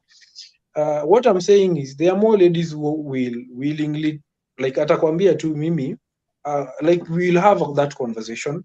I can consider she'll going to give you those choosing signals. That is why unasikia tunaambiwa you're supposed to treat mixed signals as a no. If what she's doing, kama anakwambia sijui yako undecided, sijui mara sijui I was busy, actually ukipata you text them and unapata sijui haja reply, most women spend time on their phone. So what she ignores, she saw your message but I can ignore, unacheki. So that means that you still not valuable enough to make her want to give you her time, because women naturally submit to men who have that energy and that kuna ile vibe, yani wewe ukikuja, yani utaona tu, yani ule dem mwenye sijui ulikuwa unasikia alikuwa anasema hata the same women, these women who you see online trashing men and nini, the moment they are going to get a high caliber man ama ule mtu mwenye wana respect, naturally submission will come. But as long as ni wenye wako chini yake ama nini, the wenye wanaona wako on the same level, then it won't be that easy. And that's why it's very important that kama dem mwenyewe unaona, like you can even give it a try, maybe 1 or 2 days umemjaribu kumuita amekata. Once she turn down or she ghosts you or she stood you up, then you just move. Usishinde pale ati sijui nini, or ati she's giving you excuses, my mom told me to cook home, I needed to cook some chapo, that's why I didn't come, or that's why I couldn't pick your call. Bana, if she's interested in you, she's going to show it. If she's not interested in you, wewe kama mwanaume, you're going, venye umesema, read the room and move on quickly. Sasa hivi vitu zimechange. You need, as a man, you have a lot of things you need to do. Na ile ya kushinda ati unakaa pale, you are begging somebody to have a relationship with you. And that's why I was saying about a scarcity and an abundance mindset. As a man, you need to have options. Ile ya kushinda ati uko kwa inbox, sijui you are simping there, sijui you give me a chance, nini. If she has made it clear to you that she is not interested, once you try to convince that woman that you are the best, you will need to put her on a pedestal. She will really wreck you, because you really need to prove that uko serious. She'll be making a lot of demands. For you to show me that you love me, you need to do this for me. You take me this place. If you don't do this, you do not love me. Those are the kind of situations men put themselves in. Na unapatanga ni blanda ingine tunapiganga na uoni. And that's why this information is there. A lady who is interested in you, one of things is she values your time, she values your resources, so hataziwaste. So the moment now she knows that hiyo kushinda akikupelekesha date, sijui anakwambia sijui nipeleke Kempinski, sijui nipeleke Serena Hotel, and you're still building yourself up, so that means that you're wasting a lot of time. Atakwambia bana, mimi hata tukienda tu mahali just somewhere we can chill, even if it's a kibanda, mimi I'm okay, and then we can chill, we can chat, I get to know you, tuone kama tutavibe. Like hata wewe mwenyewe tu, by just talking to her, you can see, and yeah, this one is a mature lady. But for the ones who wants to string you along for the benefits, and you accept that invite, then you will, ladies have unrealistic demands. Atakwambia ni, I want this hair, I want to live in this place, I want this car. Like, it is their needs are a bottomless pit. And when you as a man, you decide to go that route, when you decide sana hapa kwanza ukianza kutumia do, especially sijui to court a woman, then you are inviting trouble. That's why mimi I really agree, especially in today's context. Dem akikwambia no, bana buda, don't be there inbox, you try prove your worth. Mtu ukisha kuja, if you actually hata unajuanga tu ile okay, once you reject her, actually it now makes, imagine how many people on average, how many people are in that lady's inbox trying to get her to fall in love with them. Imagine now you are also there falling in that category of begging. And then hajaona message yako, labda hata hajaona message yako, because there are just too many. Exactly. So imagine Abu sasa sijui you are there trying to simp, sijui nini, and you're trying to tell her sijui what color is your nini. Bana, that's why Vila amesema, no means no. Make your intentions clear. Hi nini so and so, mimi nimeona cheki, I've been following you, I've been seeing your conversations and posts, and I kind of think that I might be interested in you. Would you be what do you think? Would you want us to maybe chat or maybe hang out kwanza tujuane ama nini? If she says no, bana, hiyo utashinda hapo, utaenda kwa inbox kama wale watu wengine. Actually hiyo kwanza hiyo ndo utawekwa kwa friend zone haraka sana. But you sawa, if she says no, then thank you for your time and I wish you well. Like hata yeye mwenyewe anajiuliza bana, who is this guy? Like huyu jamaa bana, like ame withdraw haraka aje. And that is a person now unapata like she will start being more interested, because the more we mwenyewe ukijionyesha ati uko too much interested, she's going to ignore you. But the moment now you put that limit, amesha kuambia that she is not interested, you cut off communication, hata yeye mwenyewe atashangaa bana, huyu jamaa ameni ignore aje, like why, who is he, why can't he, doesn't he consider me beautiful like just these guys? Well, you are not the one who is the guys among the guys who pedestalize her, sijui you are beautiful, sijui those eyes nini uko pale, sijui ati wow pale kwa inbox kama ambulance. Hiyo ni ufala. Dem akisha kuambia bana, she's not interested, move on as quickly as possible. Hii bana, saa hii venye saa hii the society, that the current situation we are in iko hivyo. If a woman is interested in you, she won't show mixed signals. She will be just openly, atakuwa open na wewe, atakwambia tu iko hivi na hivi na hivi, mimi I'm in a relationship, or mimi I do not want to be in a relationship because of this and this and this. And utashinda hapo ukijiuliza sijui kunaenda aje. you will move on. So that's why mimi nimeagree na chenye amesema, especially in today's context. Kitambo kidogo you would pursue, na actually hiyo ndio kitu unapata sahii ime affect most men. You pursue a woman, once she decides now, abu imagine actually when you are pursuing her, she sees that she's also pursuing, labda she's pursuing someone, and so when this guy, maybe to say this alpha guy refuses, unajua ukimkataa ama ule jamaa amemkataa, so she says that she's going to give you an opportunity, and all her frustrations venye ule jamaa hakumkubali, they are going to come on you. Unaona, atakuwa anaona, you don't want to get into a relationship where somebody thinks they are doing a favor. Like it will be a very, very tricky situation. And that is why unapatanga, once you decide now, once you go the path ya kupursue dem, sijui you are trying to do favors, sijui unajaribu kumpeleka hoteli gani, the moment now she accepts, she will want you to maintain that standard of lifestyle. And we know that standard is unsustainable. So the moment you stop giving her that, she's going to move on immediately, and you'll be left there frustrated. So there are two categories of women. There are those who will be open. There are those when atakwambia iko hivi na hivi, and then if maybe you can form a relationship.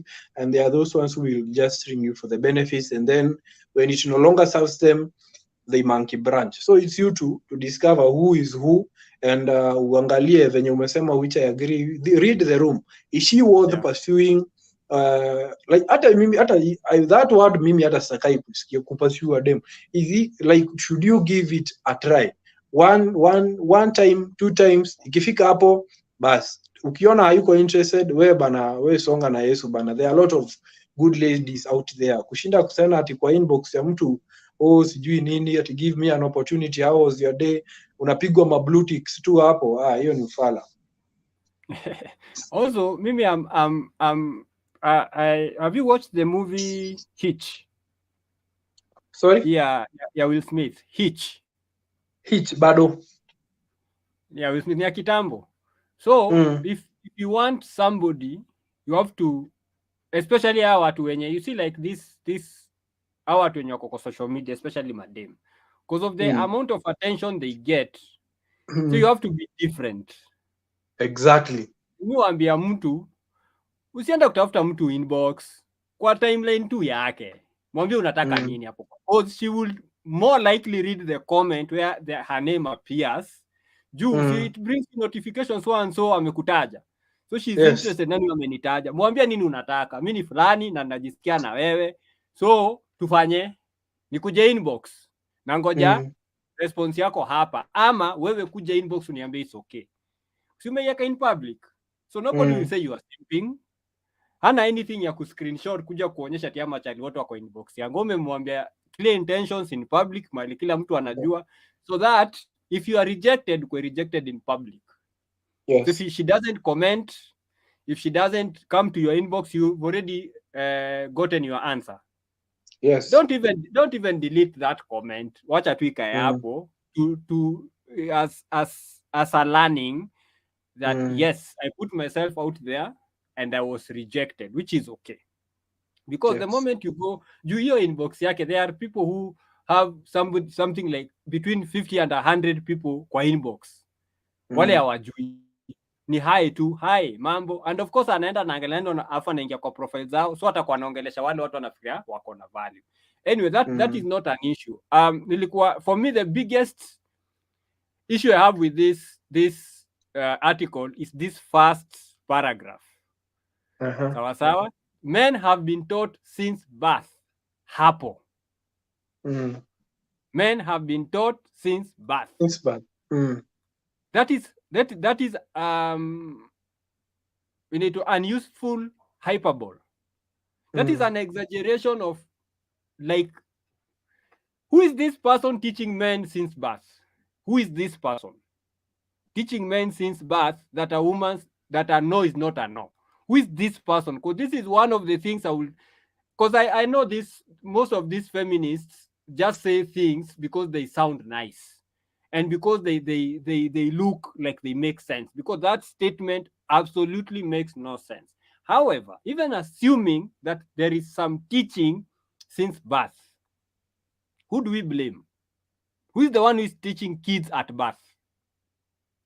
You see, Raymond, Yes. as I was saying, for somebody who is affiliated to any Ideology. movement or any ideology, of course you expect them to be biased to some extent. And again, you know how the media works, right? So they have to put some sort of controversy ndio iweze kind of kukutrigger, you cheki. So they are very very careful on the words which they choose to put in these articles, unaona. And like I've said, I've seen some women, especially, when it becomes, any, like, they are feminists, and how will I put it? Okay, I'm a, Feminist na feminazis.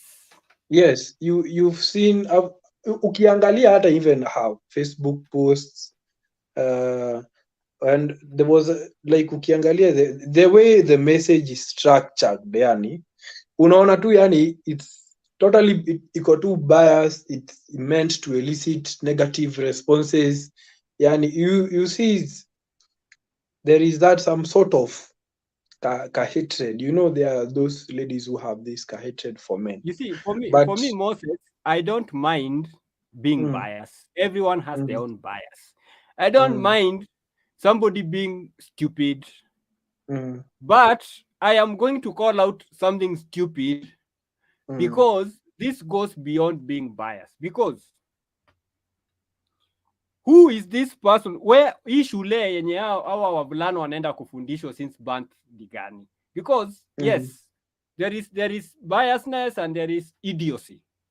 mm, And when you put those two together, then it is unacceptable, because let's mm, just assume that men are being taught since birth. yes, But if you look at the people who spend most of the time with children are women. So who is yes, this person teaching men that no is not a no? Is it not women?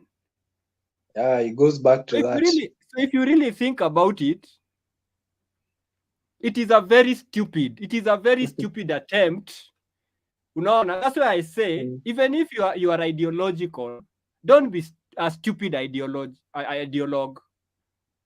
Unaget? Because if I'm sitting mm, across you and you are pushing an agenda, but the way you are pushing an agenda is, I don't even need to work so hard to rubbish what you are saying. It's like when people talk religion. There are some very big holes that if somebody calls you upon, you just have to come up and say, by the way, I understand and I accept that thing, Bado, it does not make sense. But now for this one, that's where we call on faith, that I take it by faith because I don't have evidence.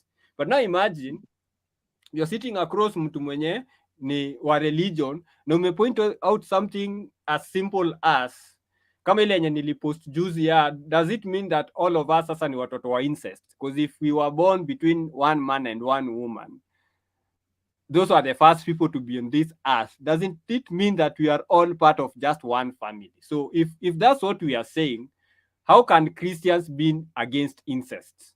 You see, that's a logical question. It's mm, not a faith question, it's a logic question. So the first woman was Eve and the first man was Adam. Adam and Eve had kids. And then those kids got married and had kids. Got married to who? Then they say, but Adam and Eve had more kids. So does it mean that brothers and sisters were marrying one another? Then, of course, that is the only logical conclusion. So if it was okay, and then we come to Noah. Everybody died except Noah's family. So everybody in earth is dead except one family. So this family was in charge of having, kujaza dunia. So who did they get married to if not themselves? So unaona, as in, it looks like it is a controversial question, but it is actually a question on logic. Unaona, it is a question on, and then you cannot come and claim that, what, God created other people for these people, because the Bible does not tell us. It only gives us the first creation That's the only creation we are told. So does it mean that God saw it as important to tell us his first creation, but decided to ignore his other creations huko katikati because he did not want to bring incest? And that is something some Christian could not answer me in my timeline, because the only things alikuwa jaribu kuleta, I'm like, this is a logical question. Take it as logic. Now, if somebody says, you know what, yeah, that could be interpreted that way, and if you look at it logically, then that is the case. However, because of my faith, and I believe there must have been something different done, though we are not told. So it is a question of faith. Then now, you see, I can't judge your faith. When you say that is a question of faith, you may accept that there is a hole that you are filling with faith. And that's why now, if I sit across somebody who is a stupid ideologue, then it is very simple to win an argument, because now you'll be like, okay, so a son is born, a boy is born. This boy spends like 95% of the time with the mother. Time yeye ni toddler, infant, anakuwa toddler, anakuwa young child, and then by the time anafika kwenda shule anapatana na walimu wanawake ndio wengi.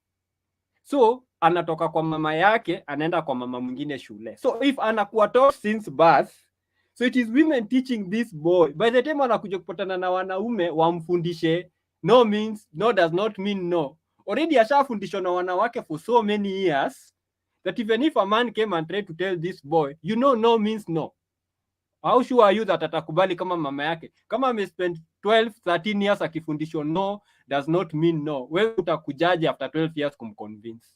And if the people who you are pretending or attempting to protect, which are the women, are the ones who are teaching boys that no does not mean no, so who are you protecting? If the people you are trying to protect already washakubali na ndio wanaifunza, where are you standing? You see, hana leg to stand on, because it is a stupid exaggeration, an unnecessary. She could have put these things a different way that would have made her look smart. Unaona? You know, when you're an ideologue and you want to sell something, you have to put it in the best of light. And it's not like the first thing you say, watu wako like, hii ni GNLD. Hii ni ile story ya multi. It's like now, for example, you start a company that sells services. But now your first pitch, everybody who hears you wanafikiria ni pyramid scheme. Your company will not, yani the first thing you say, already kila mtu ako like ni pyramid scheme. You can't sell your ideas. So you have to package it in such a way. I think she was going for that shock and awe, but then it came out to be idiotic, for lack of a better word. Because if you say men have been taught since birth, angesema men have been taught since time immemorial. You see, ujaweka hiyo timeline ya birth. So we can say, wamefundishwa probably wakati wanaenda circumcision. Yeah, those things happen because some of us, we've experienced it.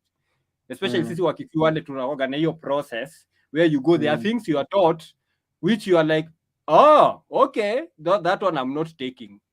Hiyo ni sawa wewe, just do you, umalize, nikitoka hapa I know because now I'm a man, I can choose. But now if you say since birth, that is very idiotic. It in fact, it puts women now on the spot, and that's something which nilikuwa na, because like for me, I've worked in organizations that have been pushing this agenda. I've worked there for like 10, 13 years. And one of the things tulikuwa tuna have conflict ni mtu akikuja akitoa an idiotic statement like this one. Because I'll sit you down nikuulize, okay, let's analyze what you've just said.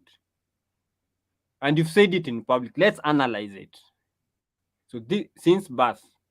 So can we take a chart? So 0 years to 3 years mtoto ako na nani? Mother. Between 3 years na 6 years mtoto ako na nani? Mother. Between 7 years na 10 years mtoto ako na nani? Mother.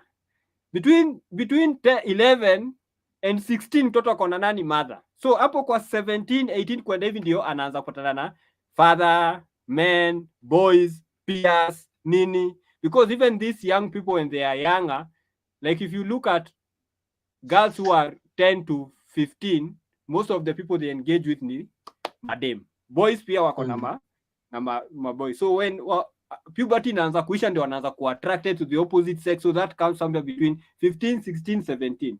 So for 15 years ni mother. So nasema men, then naandika hapa men have been taught since birth. So hapo naeka woman taught. So why are you blaming men? Na at the conclusion ya story yake ilikuwa so men must be taught. So nauliza, so who will teach these women wenye wanafundisha watoto hapa mbele? And psychology has told us that what we teach young children, especially between the ages of 0 to like 5, most of it haitoki kwa kichwa. Because that's where they are most malleable. So most of these things wenye wanafundishwa wakiwa so young, and that's why it is important to teach kids discipline when they are young, before they get to 10, 11, 12, because probably it's too late. So if you hii time yote ni mwanamke amemfunza, and then you are blaming men are coming up like 15 years later. Why don't we talk about these people before we even talk about this? Because if we teach young men hapa chini that no means no, hata wakiambiwa na wanaume nini hapa, very few of them will change. And then now I stand, I bow, and then they say now I'm mansplaining, I'm women hating, and I'm like, but this is logic. I did not write. I was asking you who is teaching, has this child. When ulikuwa unaniambia woman, sio mimi niliandika. When did you say? So that mtu anakaa anaona, by the way, these talking points are doing more harm than good. So can we at least try to be realistic in the way we are selling our agenda? Because if nitenda nionge hivyo and then a member of the public challenges me, imagine now you are talking to people and a member of the, tuseme umekuja wewe ni udem, alafu tuko kwa seminar na mimi ndio umekuja kufunza, and then I wake up and then I just come up mbele, like the unajifanyaga mjinga, I have a question, please can I have a flip chart? And yeah, no problem. Alafu naenda naiandika, and then nafanyizo, do you think utasimama tena uongee after nishamalizana na wewe? After nishaonyesha that actually women are the problem, do you think you're going to continue? So that looks utaendelea, because now I've rubbished. Hata kama ulikuwa unasema vitu zina make sense kuchini, people will look at you and say you are a liar. So ulikuwa na make sense, but because your argument will infuse some hyperbole za ujinga, and that's why Kotini wanasemaga you only need to prove that you mtu amedanganya once. Once umeprove mtu amedanganya once, then now you can say if you've told a lie once, how many times have you lied? So now even people hata judge ako like, by the way, kama hiyo alidanganya na amekubali, ni nini ingine amesema ya ukweli? So the only thing you need to do is to bring doubt that what you are saying is a lie. And that's hizi vitu zote ni amesema huku chini, sina issue now, but men have been taught since birth. I was like, already nisha shut off. I don't even want to read anything else. So your final comments, tukifunga naona tumefanya 2 hours. That was an interesting perspective, Bano. I wasn't thinking. Actually, I think I missed the first statement, especially since birth and now that chronological sequence of events from the birth. Nani anakaa na huyu mtoto? Man, where do men come in now when it comes to nurturing? Enyewe unapata enyewe actually it's mostly ukiangalia is more women. You see, once the moment you poke holes in someone's argument, then obviously you expect them to react. Yes. In the case of women, unapata some women, there are those who will accept atakusema yenyewe, by the way, siko na nini hivyo. Na kuna ule tu generally tu yani unajua tu yani common sense is not common to everyone. So atasema tu, especially as ukipata a big number of these ladies who purport to be feminists, ni ngumu sana actually akiona sasa umeanza kuongea ukweli, iko ile block feature. Yes. Anakublock teke because now you are making sense bwana, and the truth sounds like hate to them. So once you are speaking the truth, they do not want to go that way, and they do not want you awakening the other people, because now once you start poking holes in their arguments, especially kitu kama hii amepost kwa wall yake umpeleke in that sequence, atasema hata wenye walikuwa wanasema by the way this is true, wanaanza itabidi hata wanaanza ku retract message zao. So anyway, it was an interesting conversation. There is a lot to be done. There is a lot to be done, and society, for a society to be complete, lazima ikuwe na hizi vituko zote. Yeah. If we were all doing the same thing, although we were, It have been boring. it would be boring. We kind of expect that to live in a utopian world where everything is good, no conflict, nothing, like that perfect world. Obviously it cannot be. So so long as we are different and we've been raised differently, we have different beliefs, values, expect that kila siku, that's why they say wonders will never end. Once you think you've seen it all, somebody pops up with something new kila siku. hata kesho you are going to, hey, na hii vituko haitaisha. So it will always going to be happening. But the most important thing is information. That is for the few who want to be saved, for the few who want to not to learn from their own experience, but rather learn from the experience of other people. Because if somebody has gone through the path that you want to go through and they've experienced some things, then it would be wise to listen to them, because at least they can speak from experience. But we know that life, there are those who hear, kuna wale wako too ignorant, they will never, unless umwambie aende aguza asikie hiyo kitu ni moto, mpaka they learn that way. So it's that, but it's good to have an open mind when we have these conversations, and we get to learn every day. So I really appreciate you for having me, and I just want to wish you a lovely afternoon, man. Sawa, nimeshukuru sana wewe kukuja. So I just need to say this, not all feminists are the same. Yes, I have very, very good friends who are feminists, who have the feminist ideology, but they are, you will sit down and you will have a discussion, a very fruitful, engaging discussion, and you talk until they say, hey, but hey, that makes sense. By the way, we need to look at our messaging. By the way, and sometimes they even convince you, because even some of us who might call ourselves anti-feminist, we also have our biases, right? You go there with a lot of assumptions, and they when you are talking and engaging, then you realize, hey, by the way, that one was a wrong assumption. That I was wrong up. You see, if and I think Jordan Peterson is the one who said the only way you arrive at truth is by discussing, is by engaging, is by dialogue, right? So may I have my own biases, my own experience, then you have your own biases, your own experiences. Then when you sit down and we have a fruitful, honest, genuine, respectful conversation, then when you are speaking, and I'm not just listening to you so that I can rebut whatever you are saying, I'm listening to you to understand what you are saying. And when you're listening to me to understand what I'm saying, then the conversation just flows. I have been told to go out in enough meetings because I might be, something might be happening, and then I am having a fruitful conversation with a feminist, and then like mimi sinaga whisper mode kwa mdomo yangu. Yes. So somehow my voice just starts paka number 2, hey jamaa, please, you and the lady, could you please excuse us? Unaambia tu lady, please tusimame tuende huko, because now this discussion hatuwezi acha.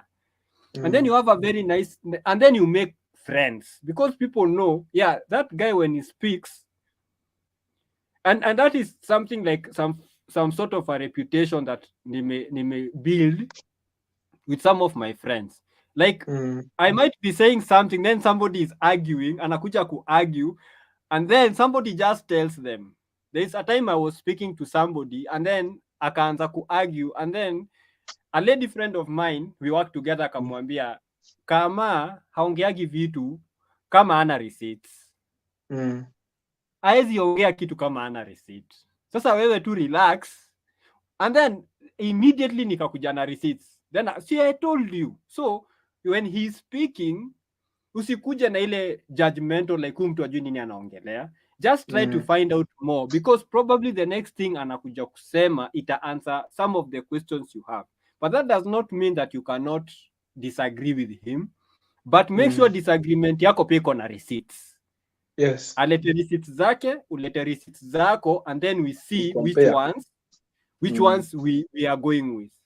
So for me, I really love dialogue. I really love engaging. I really love arguing and debating because I learn a lot. Like say the 2 hours and a few minutes we've engaged, I've learned so much by listening and by the questions I've asked, by the way you've answered. Even some of the time we were going off tangents because I had prepared like this is what we are going to talk about. But then when the discussion veered to some other things, that one was more interesting than what I had prepared. So why not have this discussion? Because it was flowing so nicely.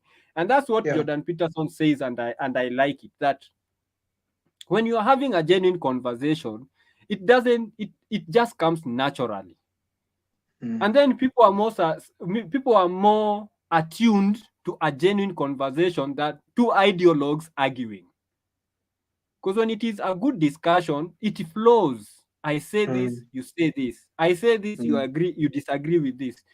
I disagree with this, you are disagreeing. And people can see where the disagreement is coming from, how this person is engaging, and they're like, yeah, I did not agree with what this person said, but I like that they said it because it was genuine. So I want to thank you for the time. And like I said, I am looking forward to coming over to your platform. And also we also build that other side because I know you have followers. Yeah. And right now umeleta wisdom yangu kwa followers wangu na subscribers wangu. And some of your followers pia probably will really benefit from some of these discussions. Yes. So I am hoping that pia utafikiria which platform I will be coming for you so that we can Yes. keep these discussions going and we engage with more people and we have, because at the end of the day, this is just a discussion where people share their opinions. People might disagree with them, people might agree with them. Isi kanisa ati tuna convert watu. This is just two men having a discussion about vitu za dunia. So nobody will come and say, oh, sijui disinformation, sijui misinformation, sijui hate. Hakuna mtu ako na hiyo time. We are too busy living our life. And this is just something that we are doing kusukuma masaa ya Sunday kabla watu warudi kazi tuende tafute pesa. This is part of our like for me, this is part of my relaxation schedule. I actually wanted to echo something you said. Yeah. You see, when it comes now to, there are always two sides to the coin. Yes. Like you said, I've had some the same, similar to what you said, like tumekuwa na ile, like we have conversation with ladies, some people who wanasema they subscribe to the feminist ideology, and we know the movement wakati ilikuwa inaanza, it was good and the purpose was honest, just like anything.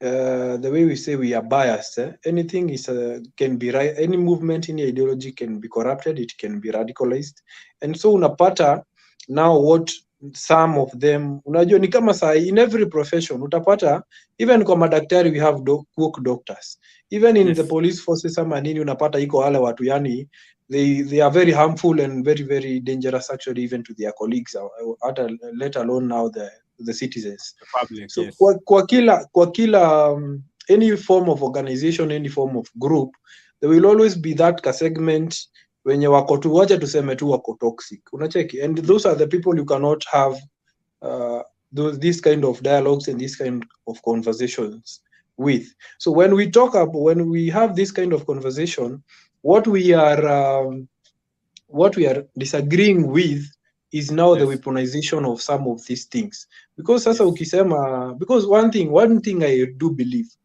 gender war ni kitu haitawaisha, because at the end of the day we need each other, unacheki. Sasa ile uko job, you need somebody to take care of your kids, you need somebody to, if maybe let's say you've gotten an opportunity outside the country, you need somebody to be looking after your business, among other resources, ucheki. The only person who you can entrust to do that is your lady, unaona, na huyo ndio mtu atakuchungia. So when we say that we are kind of turning, it's the same thing that inaweza happen hata if now the feminism movement was corrupted, imagine now the same thing can happen to the manosphere. So what we are saying is, what we are against is now creating hate. Like haina haja ati it's about understanding the nature kila mtu, how do women like behave when it comes to this and this and this, and how do men ama ni nini wanatakaga. Then when you have that information, you are able to navigate when it comes to interpersonal relationships. Unaona, Yes. people, when you're in a social setting, this is how you're supposed to behave. When you're greeting people, this is how you hivyo vitu, you don't say this, you don't, the do's and the don'ts, you learn them, so that at least you're able to enrich this kind of relationships. But when now you find now a segment of kuna wale watu now they are turning the other people, ama it's more of creating hatred and discord among each other. Unapata yani ni kitu yenye yani it's very bad, and at the end of the day, because utapata we both complement each other. Our differences are supposed to complement each other. We have our similarities, and that is all unapatanga at least utaweza kunini. But those differences, this person is, kuna mwenye kama ni kanisa, kuna ule mtu wa kushoot video, ule jamaa hata akiwekwa pale kwa microphone hazipeana sermon, unacheki. But put that guy behind that camera and you guys are going to be amazed by the quality of video that guy is going to shoot. Unacheki, eka msee wa guitar pale, eka msee wa piano, when you remove that person from that area, then they become totally useless. And it's the same thing with every gender. We have our own similarities, we have our own differences. So what we do is, after we know our similarities, tunajua tuko sawa, kama anapenda hii, Mose anapenda hii, that is good. Where do we differ? The way we view relationships, maybe ni nini. Why do we differ now? Why we dig deep, we understand ni nini. While I was growing up, maybe this was my experience, and this was my experience. So exactly, this is my conclusion. Could it be right? Could it be wrong? We understand that, and then so once we have that, we're able to understand ourselves well. We understand how we roll as men and women. We understand our roles now. Then inakuwa rahisi. But hii ingine unapata ati watu wana nini online, inakuwa mbaya. But anyway, it was an interesting conversation. Actually, that's why imeenda for that long, and I really appreciate once again. Sawa, thank you very much. I am very hopeful that pia next Sunday utakuwa na time. You come and you also share your wisdom with us, because at the end of the day, it's all about learning. It's all about getting the other perspective, different perspective. Hopefully tukiendelea, we will get some females and women. When I use female and women, I use them interchangeably. Mimi si wale watu wenye wana believe in those woke ideologies. So we'll get women who are confident enough to come into the conversation, and also, just give their own perspectives. But generally, this is for me, this is a men's channel, so I don't mind when it is just men sitting down, talking, expressing themselves, because tunaambiwa tuongei. However, when we talk, tunaambiwa we are being misogynistic, we are being women hating, we are being unfair, which is still part language. That is still part of conversation. Yes, you don't like what I said. Yes, but could you please appreciate the fact that I said it? You said we need to talk more. So first of all, appreciate that I talked, and then complain about what I talked about. You don't just rubbish everything and then still come and say, man, you need to talk more. No, first of all, appreciate that. Yes, I appreciate. You see, it's like wakati unagombana na mtu and then they are quiet, and then you tell them, see, you say something, and then the first thing that they say is an insult. You cannot complain because they were just quiet until you told them they need to say something. So you need to appreciate that they said something even if you didn't like it. Yes. But wewe haukutoka, ulipigia mtu kelele na hakurespond. At least alirespond, hata kama alirespond na matusi. So I'm grateful for that. I am thankful. And nataka kukurelease pia, enjoy your Sunday and probably have some lunch. So thank you very much. Tuonane kwa those other platforms. I will share the link to our discussion kwa our other platforms, so that members of those platforms pia waweze kufollow the discussion. And then when we decide to have something similar on that other end, of course, I'll be very honored and privileged to show up. So thank you very much, Mr. Moses Gitau. It's been a pleasure. God bless you. Have a great Sunday evening. Likewise.